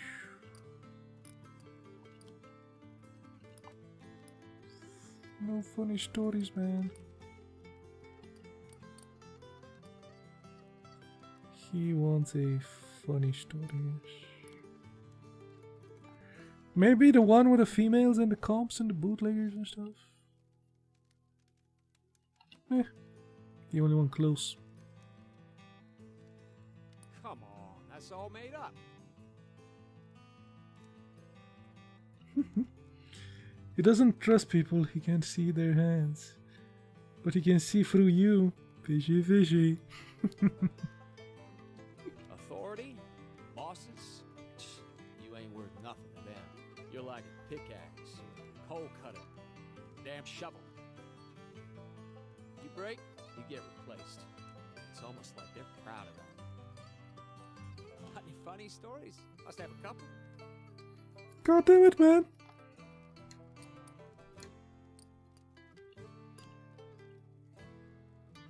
Maybe the two housekeeper thing is funny. The two brothers who recollected and stuff.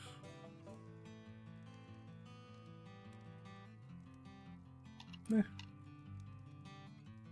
Don't really have funny things. Come on. Don't try to cheer me up with that lying nonsense. Yep. Family. Well, they took my big brother out of school to send him down the mines.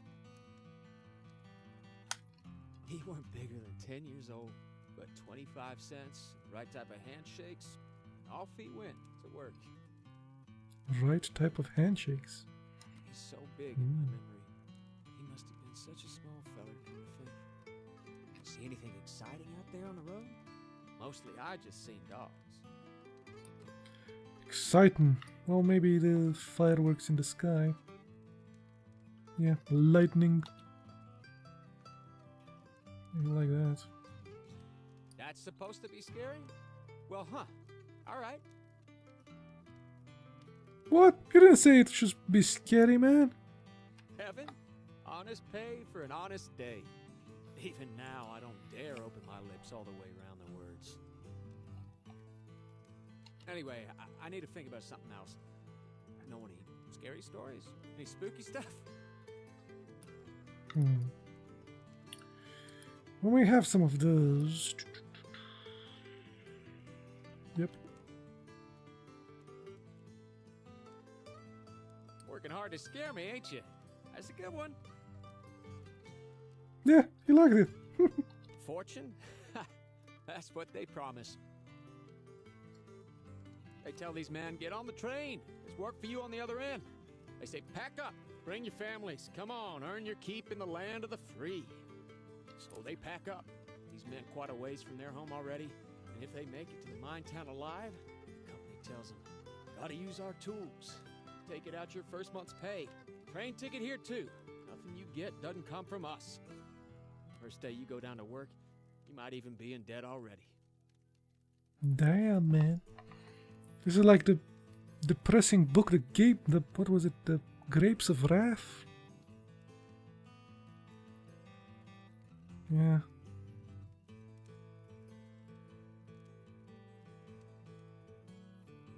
Damn. The one with the jalopy when they go towards California, I think, to work. And the company there has a store that has everything more expensive. And they pay them diddly squat and stuff. That type of story here. What can they do but go down all in a line, like beasts into the dark? See anything exciting out there on the road? Mostly I just seen dogs. Exciting. So he says exciting. He wants a thrilling story.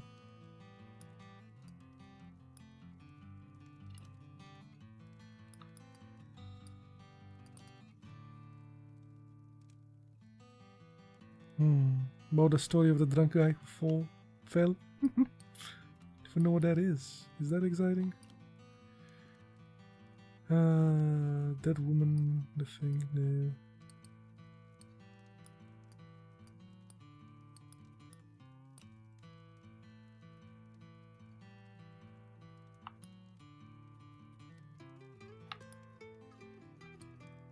Maybe this one with a thunderstorm.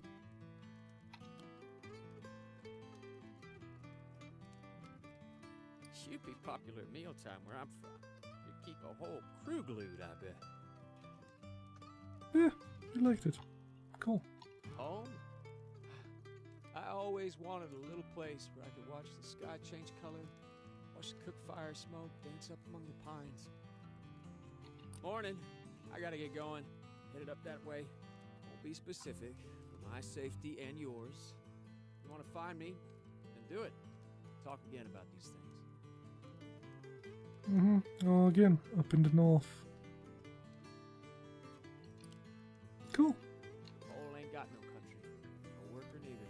Worker ain't Virginian, Christian, white, colored, Irish, Polish, nothing. A worker is a worker. We all gotta work. If you're one of them, if you think I sound red, you best come out and say so. Get it over with. Communist?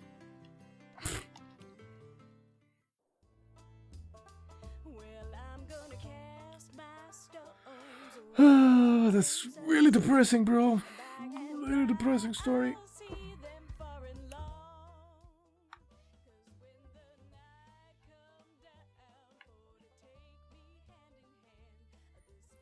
Go down to Carolina. Some good stories there. 4 stories.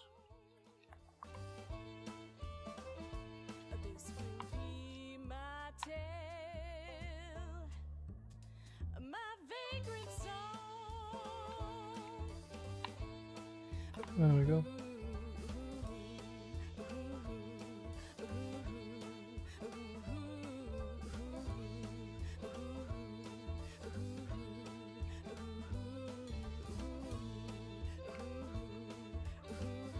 Should have tried to hitchhike the car. They're pretty close though. It doesn't take that much walking. Maybe if you try to cross the country that would take a while. But yeah, I'm already in North Carolina.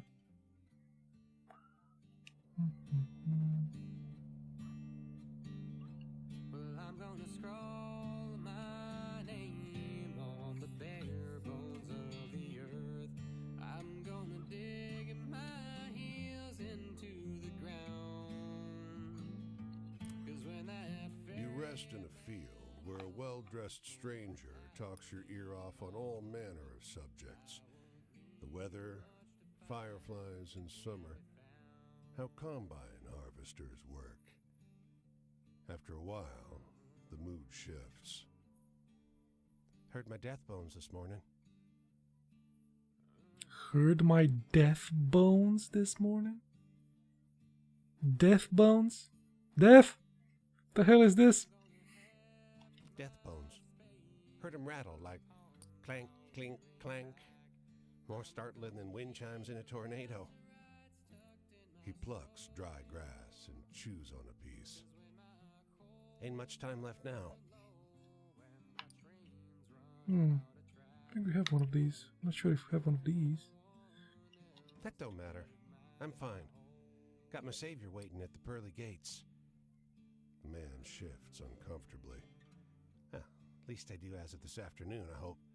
Nearly knocked the pastor's door down earlier. Sure was good to meet you. The man pauses, rubs his chin in contemplation. Don't let the bedbugs bite. He walks off slow. After his silhouette becomes small in the horizon, but before he vanishes, you see him collapse to the ground. Oh Jesus! Oh, the dead guy. The man that seemed alright with death. He was alright with death, man. Now we could go south a bit more. Get the last story here.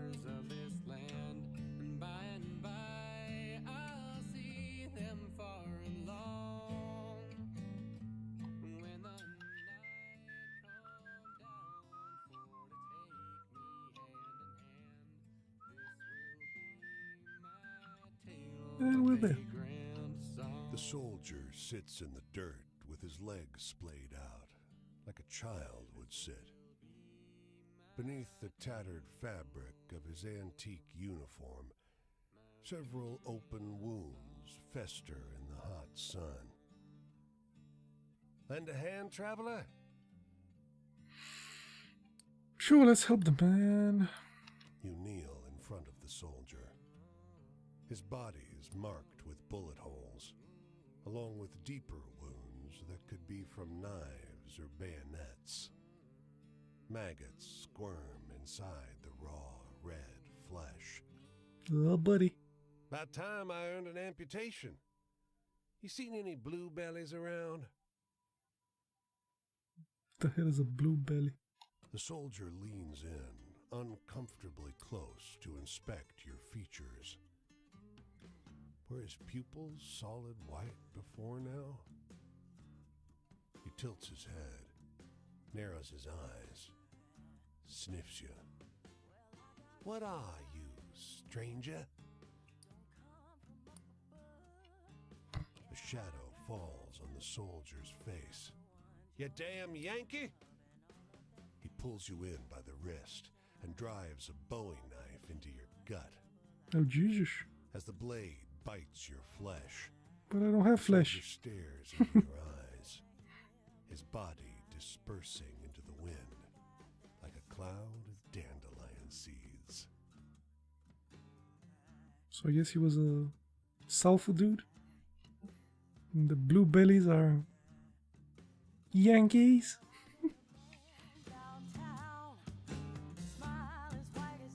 Wait. Oh no! I have a heart thing. A heart thing missing. The hell is that? He actually stabbed me? Ugh, rude. Don't tell me I'm going to die in this damn game. The girl selling lemonade by the side of the road notices you dragging your feet. Here, she holds a glass. No charge.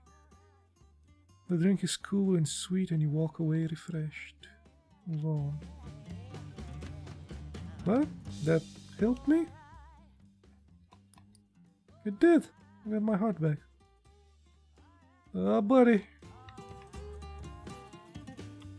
Okay.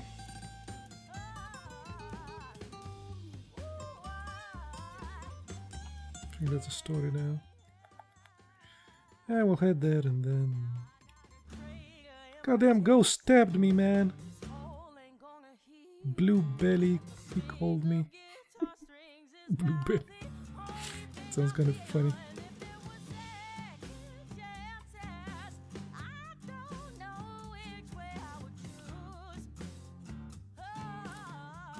A sign in town says a farmer is hiring for the sugarcane harvest. A bag-eyed man drives you and 10 hungry strangers out into the cane, where he leaves you. Everyone gets a hatchet, but no instruction. The foreman is missing for some reason. Nobody is sure what to do. A young man in a red jacket stuffs all the hatchets in his pack. "This is stupid," he says. "I'm leaving. You can get $5 for a nice axe like this." He marches off into the cane and others follow. "Don't!" a young woman shouts after them. "It's not right." You don't owe the farmer shit. Oh, Jesus. This is like the one we did with the dude when we stole the booze. And the other one is a righteous thing. We have one of these. I don't know if we have a righteous one. I'll try to get a story Left like some this. hatchets behind. So you and the 3 chumps left start chopping cane. It's brutal work. None of you know what you're doing. "Keep going," the girl calls. Her hands are bleeding, and her face is bright with sweat. Soon, her cane is piled high. Chop, chop, chop. Sometime after noon, the truck rolls up with a boozy foreman riding shotgun. "Good work," he croaks. The girl wipes her blood-pinked hands on her apron to take her pay, but doesn't notice the crumpled body in the back of the truck, or the hatchets heaped beside it. Oh, Jesus. He killed the duty. So, I guess either way, right? That guy would have died either way. But we have a righteous story now.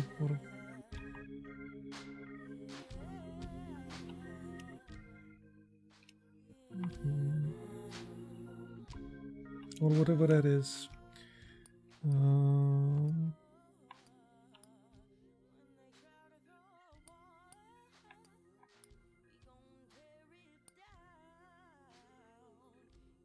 Ah, little Ben's struggle is also on one of those.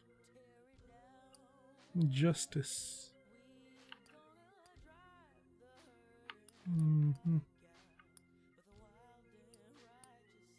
Okay.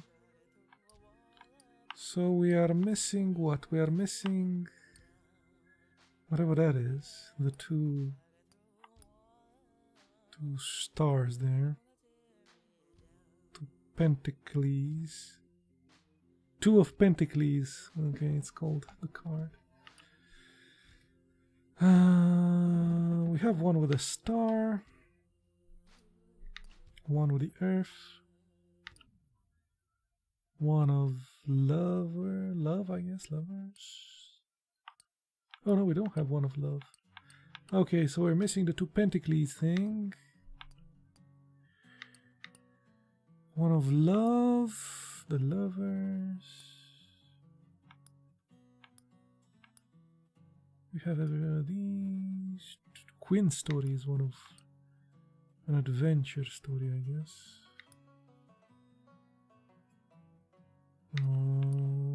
We have Queen of Cup.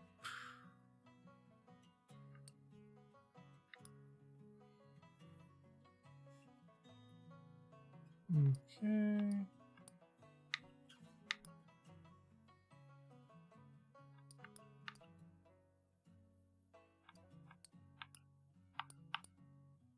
Huh. So we're missing only these two, I guess. Pentacles and the lovers. Cool.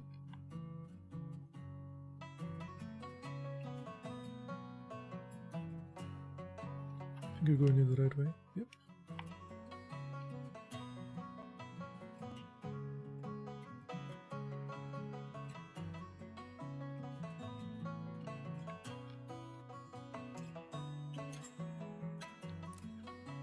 You emerge from the underbrush and find yourself at the edge of a field.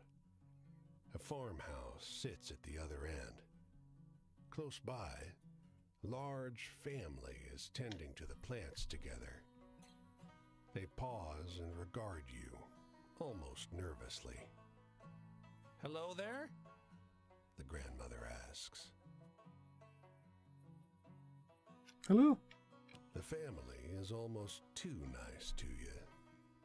When you ask for water, they don't even let you walk to the pump by the house. A child runs back to the shed for a folding chair, and they serve you lemonade in a glass among the lettuce heads. Really? Halfway through your glass, you notice someone moving furtively down by the house. The cuffs of his white shirt are stained red. The father sees your look and shifts to block your view. His eyes are bright, and his teeth are bared in something like worry. How do you like your lemonade? His wife arrives with a bag full of sandwiches for you, and the whole family ushers you back into the woods, waving, wishing you well. You take one look back over your shoulder. The man by the wall is gone.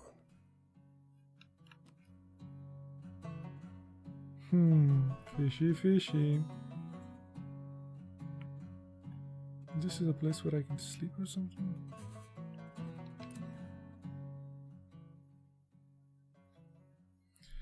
You wanna make some cash? The woman asks. I actually have a cash. She's balancing a box of bread and lettuce upon her head. You help her grill not hot sandwiches in a tent at the edge of the country fair. The work's easy as hell. She pays you decent money too. The thing is, I already have money. I mean, I don't think you can have more than one money. Like one. So that's it. I have one money, one sleep, and one heart there. I think that's all you can get.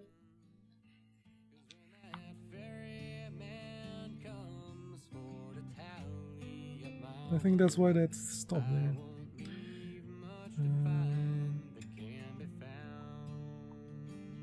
Let's see this one. Listen to this, blurts a boy loitering outside the grocery store. He works his way through a long, strange story about a fortune teller whose dark past stained the souls of her clients. There, he finishes. What do you think? Wait a minute. Holy shit! You knew this story? This is the story of the fortune teller and the curse, but wildly altered. For a couple of moments you are too surprised to respond. Seriously? The boy insists. What do you think of that one? Great story. He smiles sheepishly. Thanks, he says. I heard it from my brother. Move on. There we go. Fingers.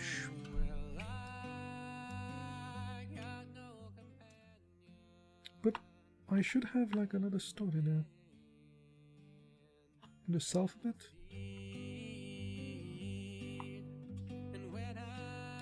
Where is the damn south? Here. Okay.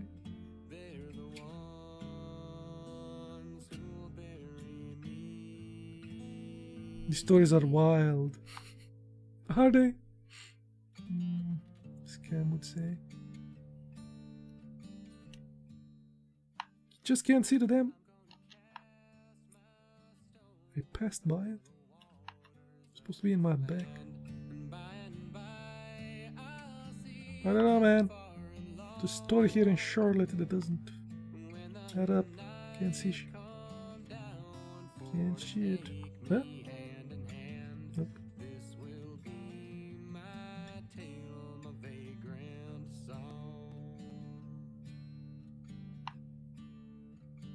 I can zoom in.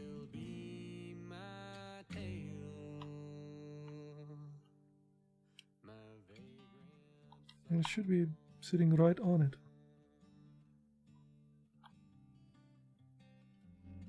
Just keep spinning till you find it. I don't think it shows it to me. Or maybe it was the one that I talked to the lady there and it disappeared. And now I have to sleep.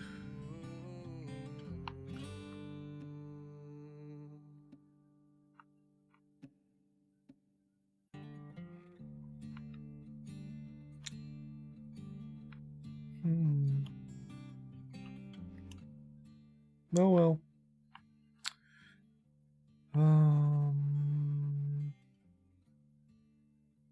I'll try to go. Ooh, lots of stories on that side.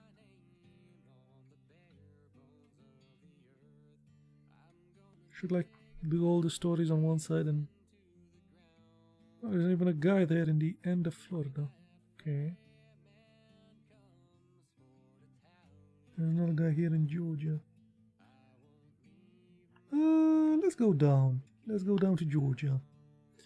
But we'll go down a bit to the west there.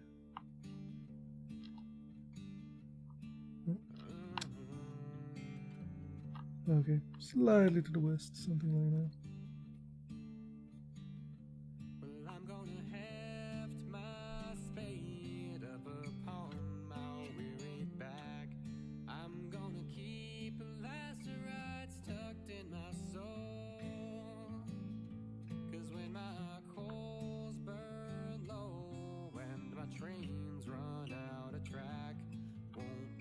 Trains run out of track. I don't know where the goddamn sleep to do.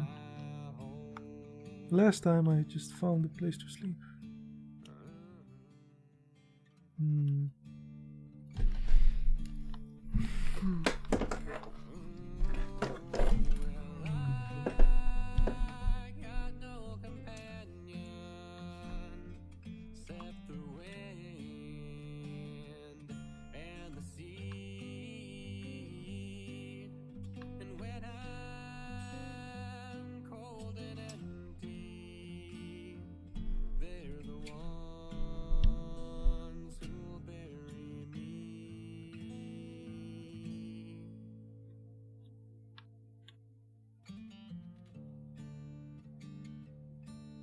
And we are in Georgia.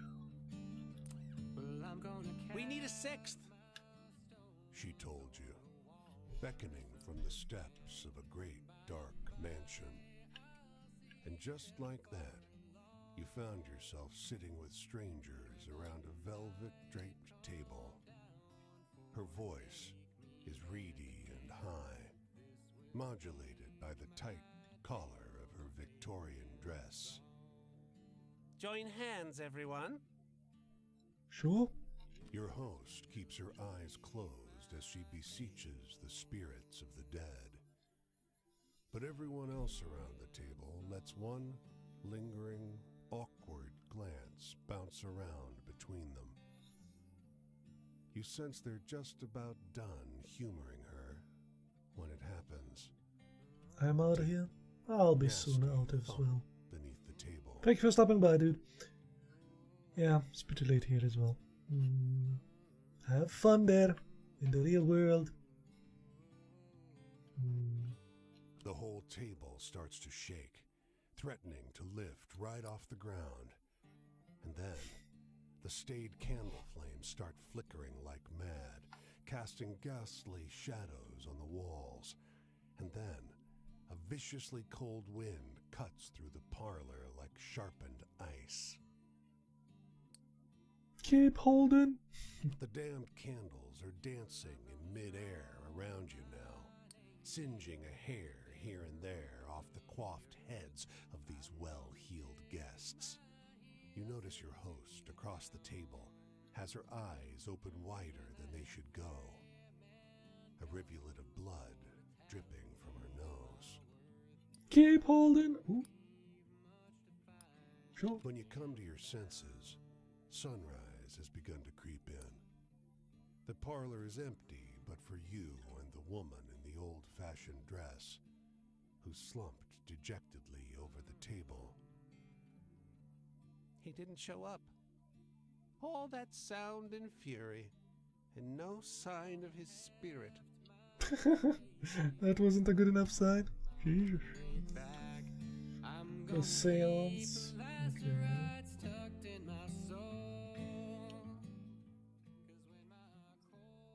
Oh yeah, we should go down there. Where the fire is, I guess. Maybe that will be considered a Z.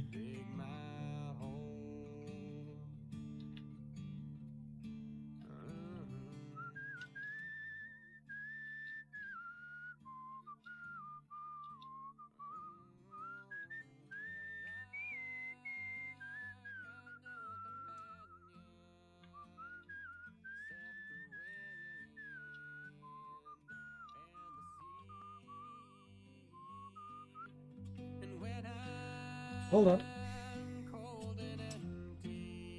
What's this? After gossip for a while about the weather and the crops and the state of the world, all bad and getting worse, he tells a different tact. You look like someone who likes a good story, he whistles. Try this one for size. After loudly repeating and clearing his throat, he tells the story of the fisherman and his fly-catching seagulls. It sounds a lot like the story of the seagulls and the fisherman, but with some parts changed and others added. He grins up at you at the condition of the tale and gives you the infuse praise he's apparently expecting. You'll have to remember that version. Even if it's not quite what happened, it's a good story.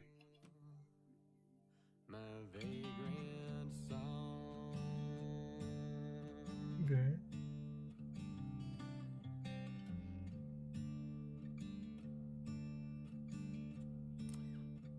Excusez-moi. Beckoning you over, the woman shows you a letter, beautifully typeset on thick vellum. You're struck by the scent of a fancy department store? She points on the parchment to the address. This address, you know? Her accent is very thick. Let's take a closer look. You are dismayed to read the first paragraph. Lorem ipsum dolor sit amet, and the address under the monogram in the letterhead. 12345 Road Street, Anytown, USA. The woman blinks, hopefully, leaning close over your shoulder. Yes? You know this place? She asks. Poor woman. She's been tricked. Let her down easily. We have that, and I guess we'll another justicey thing there, make something up. You send her around a nearby corner at random. Merci. She exclaims, clasping the letter to her bosom, stars in her eyes. Enfin, mon héritage attend. She hurries down the street, gone before you can change your mind.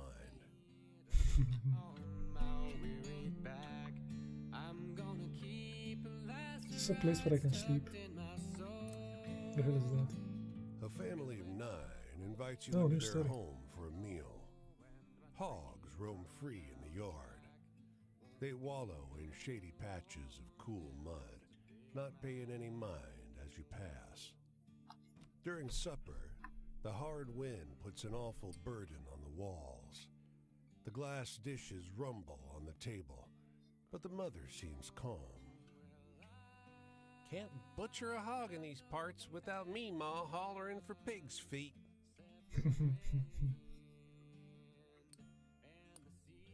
Couldn't we share? The mother's heavy sigh gives you the impression her children ask this often. Me, Ma, wants more pig's feet. Heaven can provide. Family pig farms. We can find that guy. Still don't know what the sleepy thing is.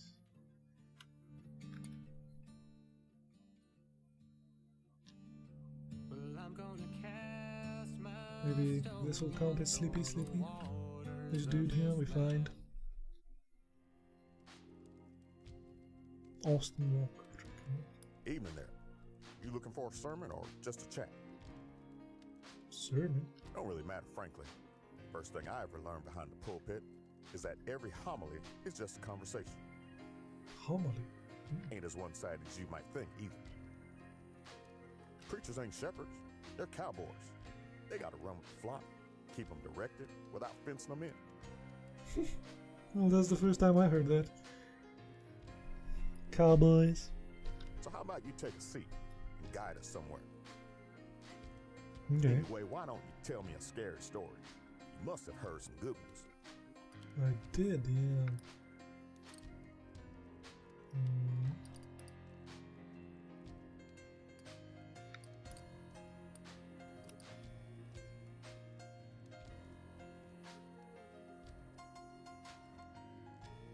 Sure.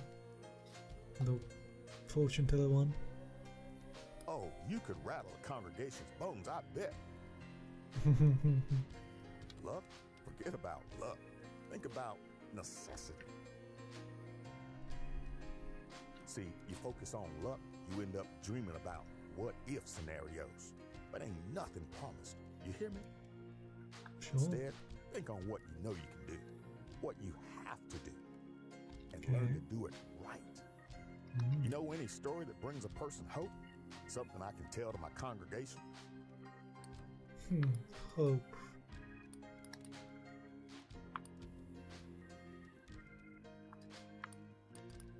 The more the lemonade.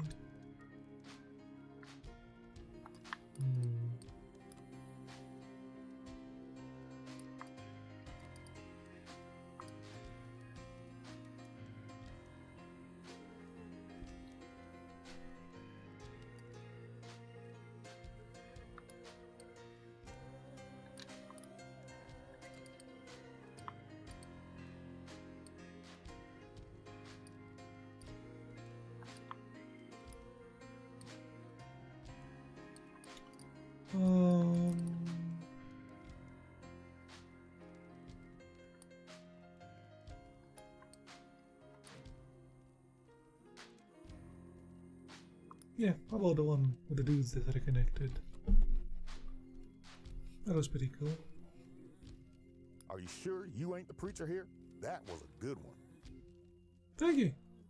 You liked it. Family? My family was my father. Pops was a catch wrestler. You know, a real fighting man. Catch wrestler. Used to drag me around town to town, brawling with whatever local pretty boy they put in the ring. Pretty boy. He lost a lot, frankly, but had a mean crucifix lock. You must have seen some pretty wild stuff on the road. What's the most exciting thing you've seen? Exciting.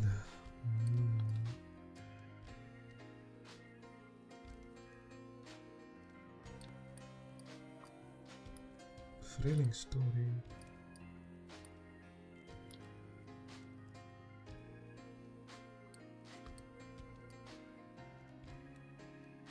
Power the thunderstorm. You already have his eye swear, open, I ain't heard a story good as that in a long minute. so it's fine. Home? Never had a home. Not the way y'all talk So about we it can anyway. investigate to share more stories. Pops and I had a little trailer for the summer he was wrestling in Atlanta. Maybe Otherwise, try it some was of the 24 others. every day. That wouldn't have actually made his thing, but it would, you know, elevate them and stuff. Hey, you have any spooky campfire tales? Feels appropriate out here, right? Spooky. Let's try the one that we heard. Farmers that get me lemonade. What's up with that?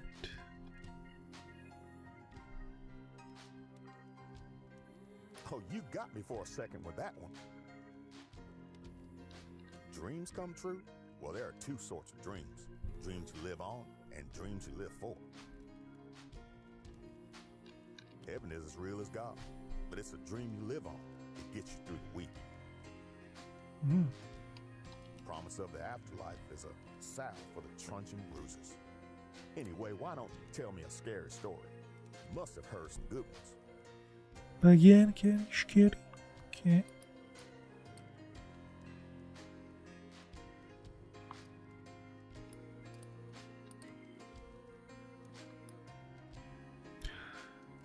What about a drunken dude? Is that scary?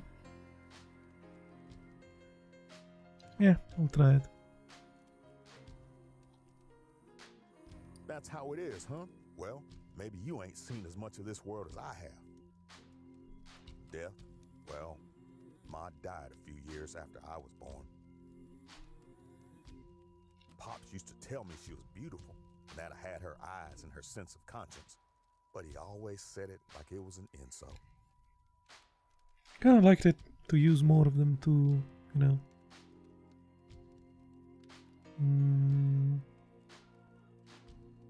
Maybe have more of them be out there to advance in the story and stuff. Well, I gotta get moving on. I have sermon to give in the morning, and the church is a long night walking that way. Yeah, he's going to the south of Georgia. I'm going there too. Walk like you're blessed, child, because even if you ain't, that's the only way you'll find your holy self. But I don't want to find him again. Mr. Jimmy. Ah, and I don't need to sleep. That was considered sleeping. Nice. And he has some stories around him. We'll go get them, get to next to them, and then get to the dude. Then come back and maybe find him again. If he's still there. After we talk to the dude down below. That's the plan. Ah, cat. Hosting. Hey, cat. Listening to some stories. Playing this story game.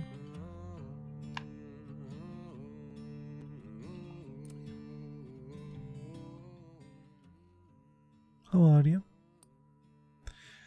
A tiny motor mouth is eagerly sharing the details of the strange tale with her brother as they loiter outside their store. The boy listens rapidly, eyes growing wider, mouth hanging open like a fish. She tells him about the whirlpool watching her death.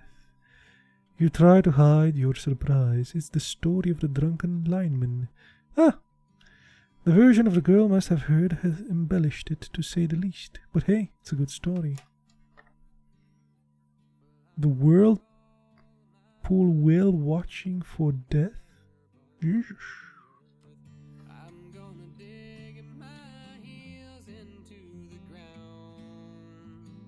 Okay, that moved.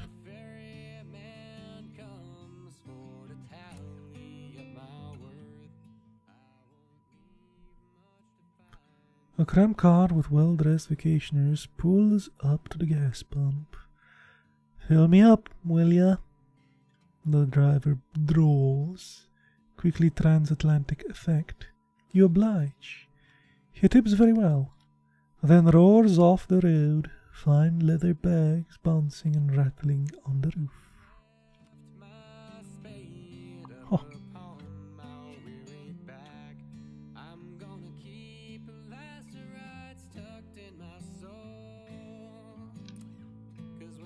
His smile lights up the room, or rather the cab of the locomotive. Folks gather round as he holds the pull cord. He's a showman through and through. You'll want to cover your ears now for this next part. Sure, let's cover the ears. Sure doesn't help much. Engineer pulls that chain and the whistle blasts inside your skull. He just smiles through it all. Man must be half deaf. Darnation! A round of applause erupts from the small crowd. He passes out bubble gum to the shell-shocked kids. Half of them in awe, half in tears.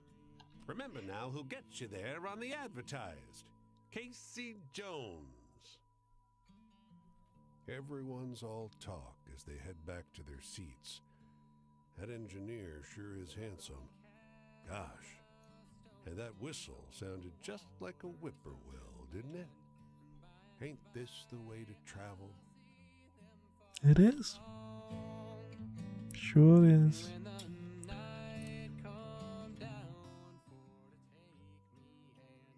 The bar is crowded with people from every walks of life. Businessmen, young men in muddy overalls, and a crowd of girls in silky dress preparing their blood alcohol content of a night on the town. Nice. But it's the squall, sharp-eyed man in the fedora who catches your attention. He launches into a wild story about cursed fortune teller fleeing in the bargains she made long ago. Halfway through, he stops, recognizing the look on your face. You know this one? You tell him the story about a fortune teller whose dark past stained the souls of their clients. Is that it? I think I like mine more. It's more exciting for sure. This is why I keep telling it in my way, he says. Let's get another round and do a competitive test on the folks here, shall we? By the end of the night, the whole bar agrees the new version is better. It might be because our new friend bought them all drinks. Have a better fortune teller story. Let's go down to Florida.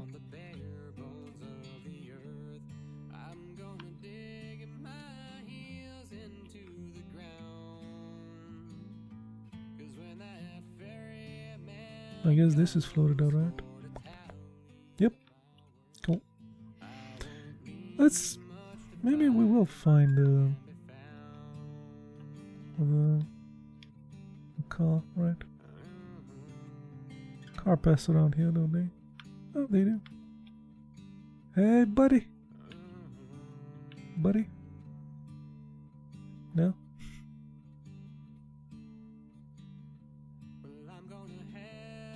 Haven't got a hitch ride yet.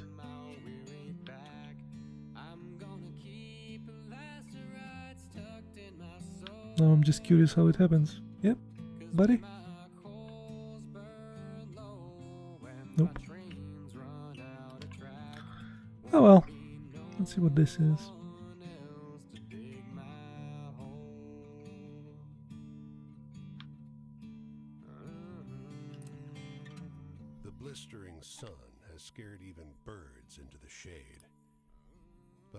middle-aged woman and a young couple are still collecting scraps of cotton that the machinery missed. With a ragged voice, the older woman calls to you. Got any water?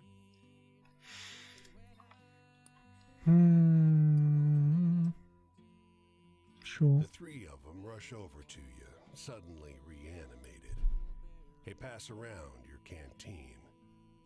When None you of the get two it stories back, that I was missing. It's empty. The woman squeezes your hand and sighs with relief. Sweetest thing I ever tasted, she tells. Thirsty cotton pickers. Okay.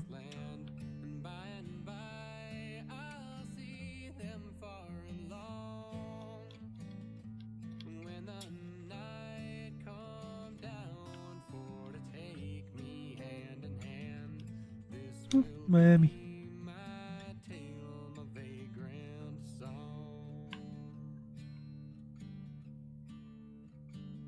I have a story in the back there and we'll come back to this dude.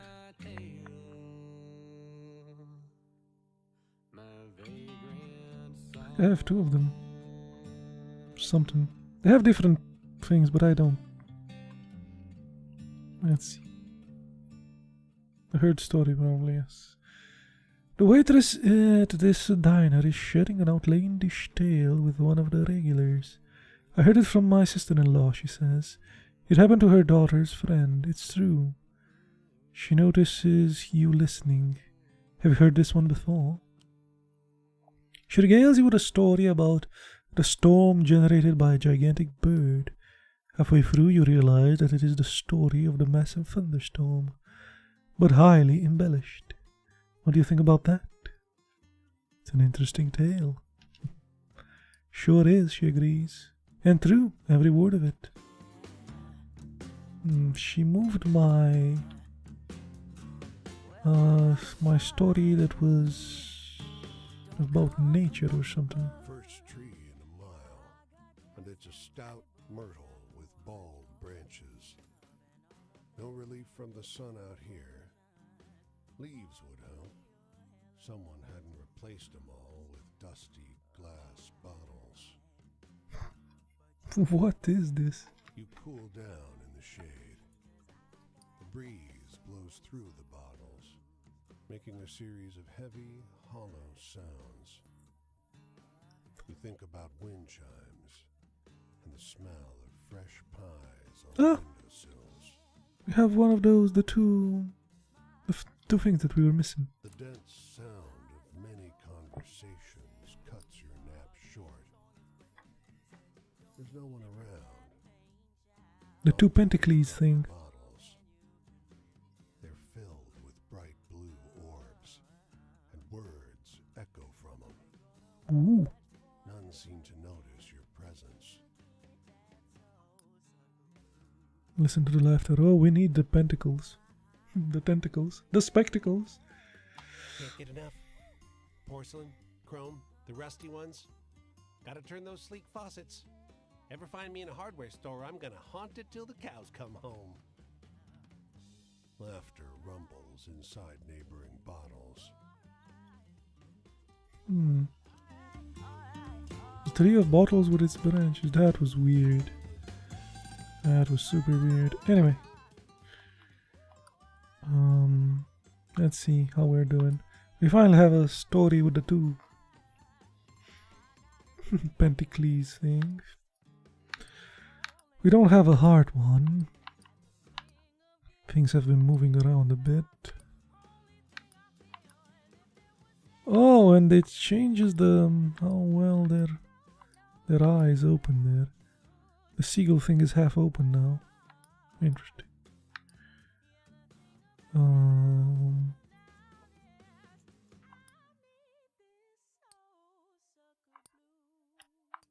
Well, we have two pentacles now, and we're missing just the hearty one, the lovers. Let's talk to whatever this guy is.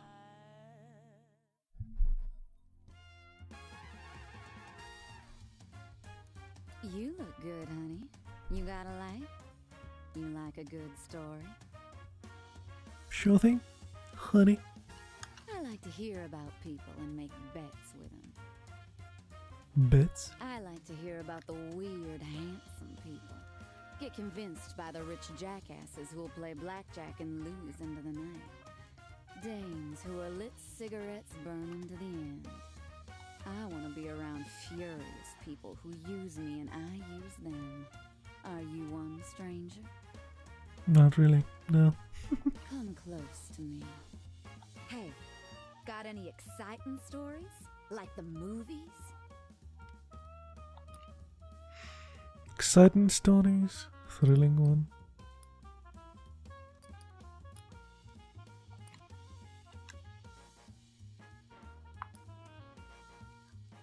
Maybe she'll like this one. Last bottle of Armagnac. Sweetheart, did I say I wanted to hear some crap joke? That was a joke? I spent a night in jail once, and it was nicer than a prospect of going back to where I was born, you know, just to become what my mama always wanted me to be. Mama. When I was 12, she caught me kissing a girl once, and I felt like I would never get out of all the strands of her red-as-hell fury. Red as hell. I said to her, but you said I ain't to kiss no boys, and I ain't. But she and I both knew that ain't what she meant. You got any stories with a happy ending? Right now, I want a happy ending. Happy ending? I think I have only one.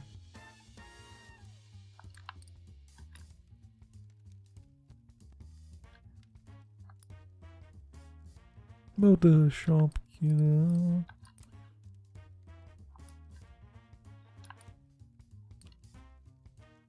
The two brothers. That's a happy one.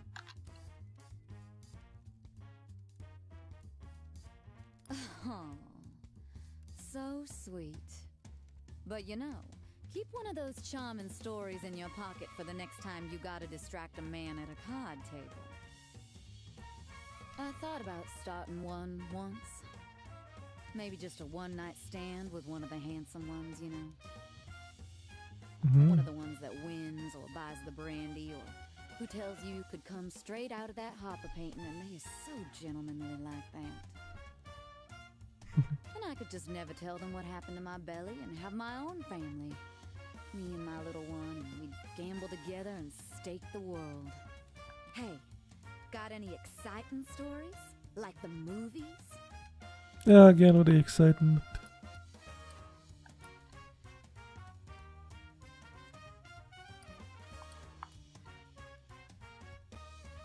How about the winged goat thing? Was that exciting for you? Oh, that was a scary one. It was just boring. A long time ago, I left that little hole I grew up in and started to make my home wherever I was. I don't regret it. I took a pack of cards and hopped on a cargo train. And when it stopped by someone interesting, I'd let them take me to where the law can't see. And no one loves harder and tries harder than these countrymen. And at night when the grasshopper's squeaking, I think they singing something patriotic about trying luck and failing and trying again.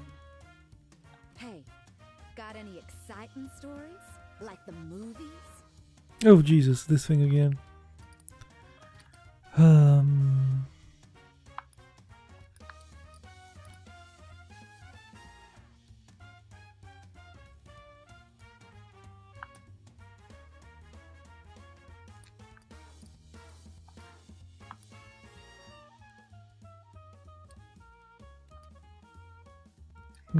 Exciting.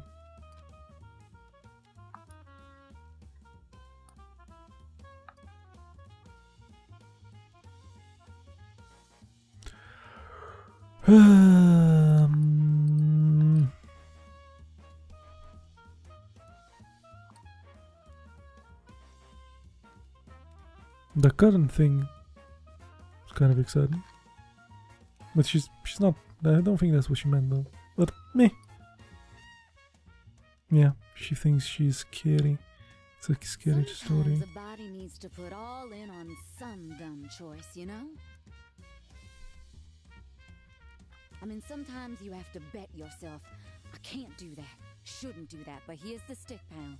When you chose something, you chose it.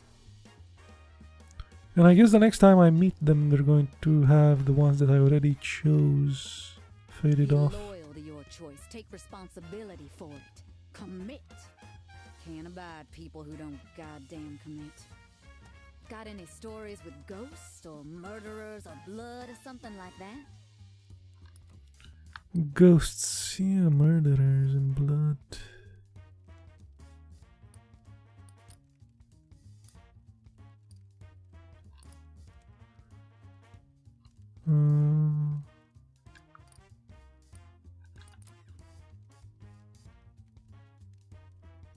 About the seance that had the ghost in it, right? God damn, you're giving me the chills, sweetheart. Yeah, she liked it. Nice. I won big back in Reno and I got obsessed with luck. I was drinking absinthe at the time and smoking only darn European cigarettes that made me cough like a mule, and boy, after that win, I drank the green very good and smoked like a redwood bonfire. And you know what I learned? I learned to pick my tables and expect music on the job. Shit. Music on the jaw. Next time, let's Curious. up the stakes, shall we? Why don't we spend some time with bourbon and 5-card stud? You bring the bourbon, of course. And when the moon's fuller, I might let you in on some secrets on life. Have you any? So she's going up north there, next to the other dude. Okay. I want to meet that guy though, the second time. I think we have some stories up in the north now, yep. On this side of the landmass.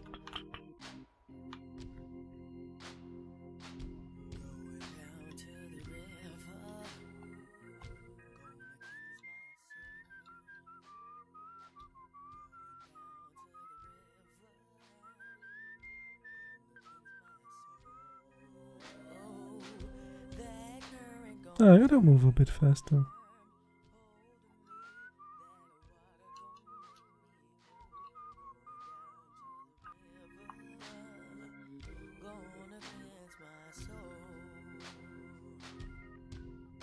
So this is. The cave is really a man-made hole breaching into an earthen mound. The man, khakis dirty by kneeling on the rough earth, has assembled a macabre little pile of skulls to the side. Oh, buddy. Readying these for sale, friend. He wipes his hands on his pants.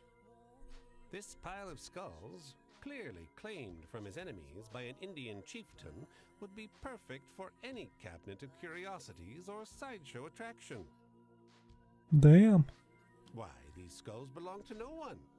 They're just here, lying under this mound, waiting for an enterprising soul to make something of them.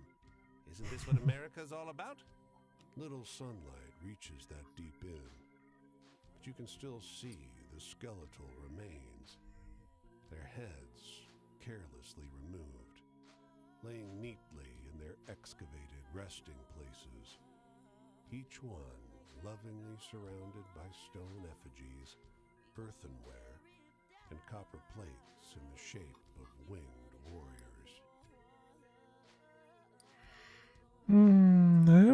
I think I have, like, I've been getting some righteous stuff. Let's get this, leave them alone. Sigh and walk away. Halfway back to the road, you pass by his truck. It's empty now, but the back will soon be laden with stolen remains. Smash it or leave it be. Let's leave it What's be. the point? Men like him have already won. Might as well let them have their spoils, meaningless to them as they may be. Yeah, it helps us have a better story. And it will grow as some sort of... the vengeance spirits will kill him or something. We'll see when the story evolves. Listen to this, burst out a boy loitering outside a grocery store. He works his way through a long, strange story about a ghost punishing spiritualists for their hubris. Here, he finishes. What do you think? Yeah, you know this one. It's the story of the seance, but wildly altered. A couple of moments, you are too surprised to respond. Seriously, the boy insisted. What do you think of this one? Great story. He smiled sheepishly. I heard it from my brother. Seance thing evolved. How are we? Ooh, there's something in the middle of a thing there. Guess it's not the sea, it's just marsh.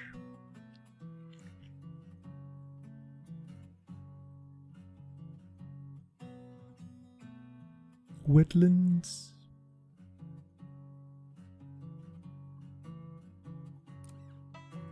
He sings as he works, his voice warm and soft as the late afternoon sun.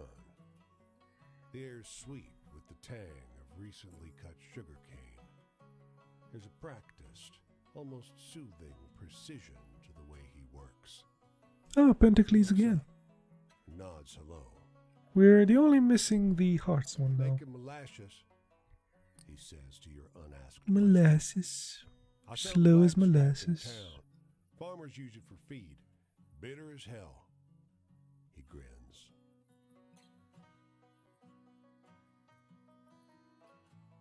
I sell the back strap in town. Farmers like I see, it's bitter as hell. Ask to try some. Got some set aside. Comes back with a murky flask, waving off any offer of payment. I ain't charging. Folks around here need what they can get. Makes a mean loaf of bread. He nods at the barrels. I'm about done filtering. Got to boil it next. Lend a hand? Let's help. You help him haul the barrels over to the metal boiler. You pour in the juice and set the fire. It's hot work. He fetches water and dark bread, and you share the small meal and a smile. It's good to find another who takes joy in honest labor. Nice. Another one of those Pentacles things. And it's considered in the middle of the water there. Okay, we'll get some of those stories and come back to the dude there.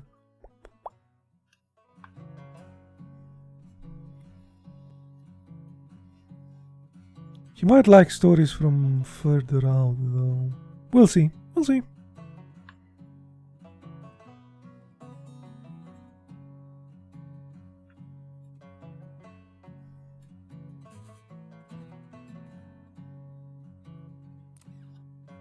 He's small for his age. Boy of 13 or so, sitting on an upturned bucket by the side of a tiny wedge of farmland. The dog, as though by contrast, is massive, an enormous yellow-brown mutt. He's called Rover, the boy explains. Paul says he can't come with us. West. You notice the Model A truck on the yard, piled high with furnishings and trunks and bags and knots of rope to tie it all together. Oh no, this is the Grapes of Wrath. Too, yet more dust and grit. Paul says it has to be better. With one toe tip, he scratches a parabola on the dead, dry ground. Paul says we can't afford to feed Rover no more. You can't tell where the blonde of the dog's coat ends and the omnipresent dust begins. Same goes for the boy's hair. Will you take him? You can't, but you should. Rover follows you eagerly after you feed him the tiniest sliver of jerky. But a few hours later, he snaps to attention. as though hearing some distant noise your ears can't catch. The last you see of him are the markings left by his dirty pelt on the leaves of the underbrush. Ah, he went after the dudes, but at least they didn't kill him. That's nice. At least we didn't kill the doggo.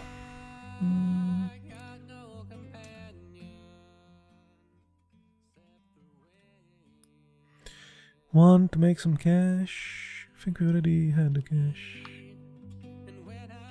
Yep.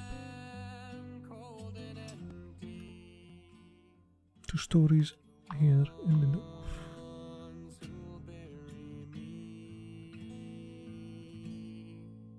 Tallahassee. Tallahassee.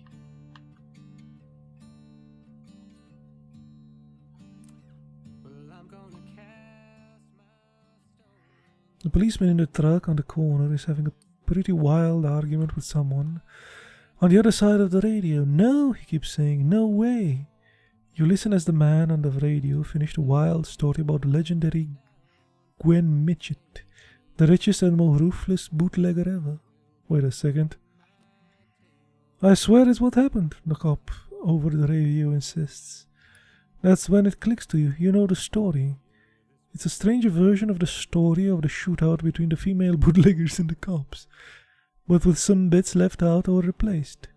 Ain't true, the cop in the truck sighs. If only he knew. Move on.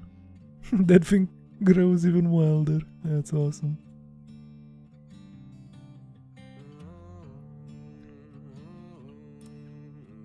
No fence, gate, or sign marks the entrance to the cemetery. Just a moment ago, you weren't surrounded by graves, and now you are. How long have you been stepping on dead folks, fully unaware?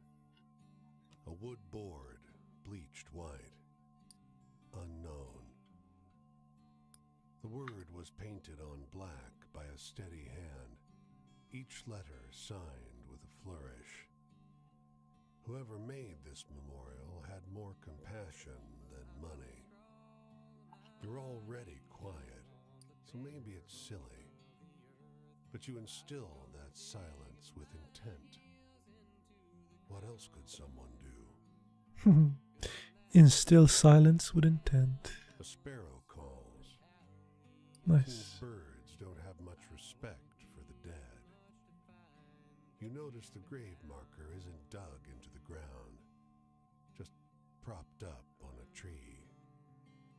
Straighten it. It's nicer now, but unmoored as these markers are, this grave in front of this tree, does this memorial even belong to it? Anonymous grave. Okay, and there should be another story around here somewhere, if I could see it.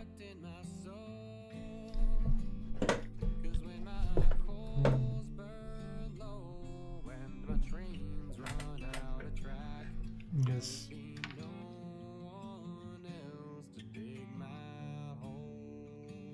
Yes, some of them don't. You can't see them. They're not really properly marked like the other ones. Don't know. Should be right next to it somehow.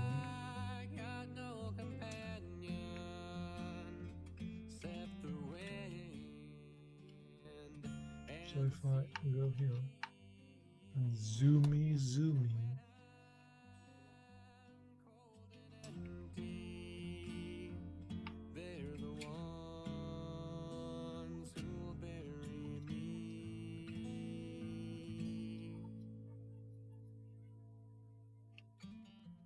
Should be like right on it, but it doesn't show.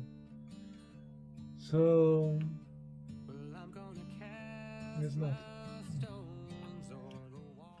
Let's find the dude again. Yeah, I'm really curious about that. See if we can move along to his second chapter, or if he doesn't like the stories that we found around this place. Like the first guy we find twice.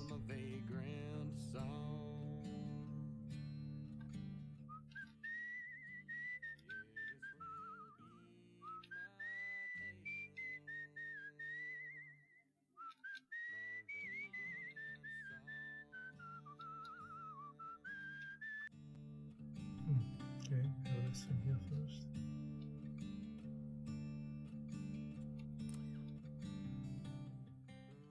Listen to this. A boy loitering outside a grocery store. He works his way through a long, strange story about the farmers who hid their murdering son from the law. There he finishes. What do you think? Holy, you know this story. It's the story of the farmers who gave you lemonade, but wildly altered. For a couple of moments, you are too surprised to respond. Seriously, the boy insists. What do you think of that one? Great story. Smile sheepishly. Thanks. Heard it from my bro. Indeed. Well, I'm gonna scroll.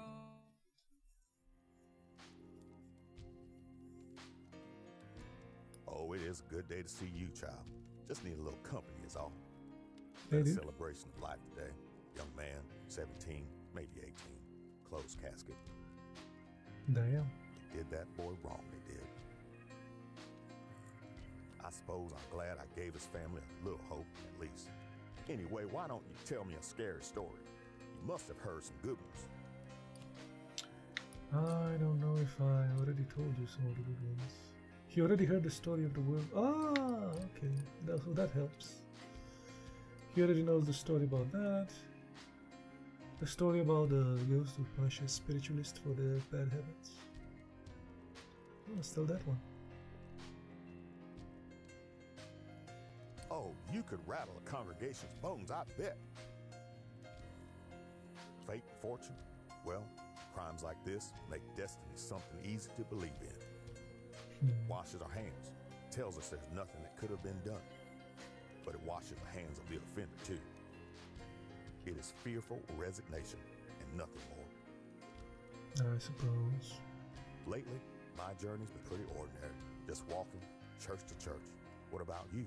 Been on any adventures? What he wants? A thrilling story of adventure. Travel. Tell the story of Casey Jones, theatrical railroad. Yeah, sure, why not? I swear I ain't heard a story good as that in a long minute. Cool. As a traveling man, I don't do funerals often. See, the burying is one thing, but the real service you provide is in the weeks to come as mourners turn over in their sleep and doubt creeps in. I know that pain. And you have any spooky campfire tales? Feels appropriate out here, right? Spooky.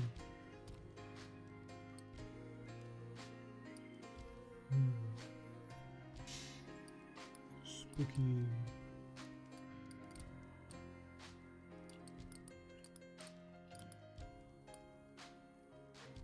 Why is that red and the other ones are? How about the one with the wounded soldier? That seems about right. Where he stabs you. Stabby. Oh, you got me for a second with that one. The past? I didn't know the boy, so I asked his brothers and sisters to share their memories of him. He danced, they said, loved baseball, called his father Big Man. Big man. You must have seen some pretty wild stuff on the road. What's the most exciting thing you've seen? Yeah, so I see his eyes opening a bit slower.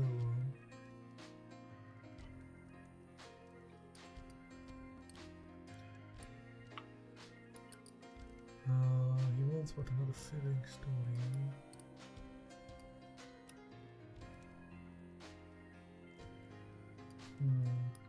Well, let's tell the one with the girl. Why not? You've got a pretty wild life, you know that? Yeah, he liked it. This country, listen. I saw his face. I opened the lid and saw what they did.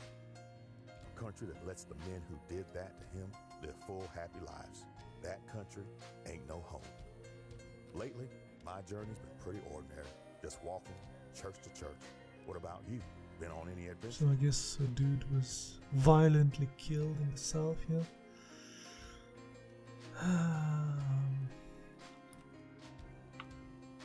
Thrilling story.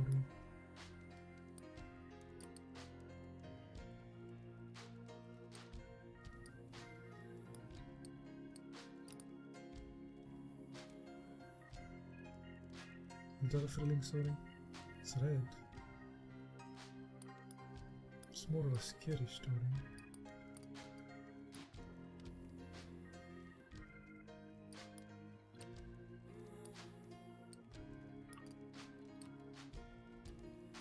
Yeah, that's still the one with the deer. I haven't told that one. Maybe red is good? That's how it is, huh? Well, maybe you ain't seen as much of this world as I Yeah, have. it's not. Freedom? I get angry. I do. Furious. All that talk of huddled masses yearning to be free. But when I look at that boy's parents, they ain't yearning for freedom. All they want is their damn boy back. Well, the night's over. I've got miles to go, of course. A long way to go alone. This poor boy's still haunting my head. I wish we'd been able to continue our talk. I don't have a preacher of my own to seek solace from, you know? My next leg takes me this way. Maybe we'll cross paths again. We seem to be lucky that way. So he did show me the way he goes, even though it wasn't fully opened and stuff. My name on the bare bones of the earth. I'm gonna dig my heels into the ground. Well, that's about it for me tonight. Thank you anybody who stopped by. Hope you enjoyed the game. Not, yeah. It's not my fault. Nobody's fear is fine. Bye bye.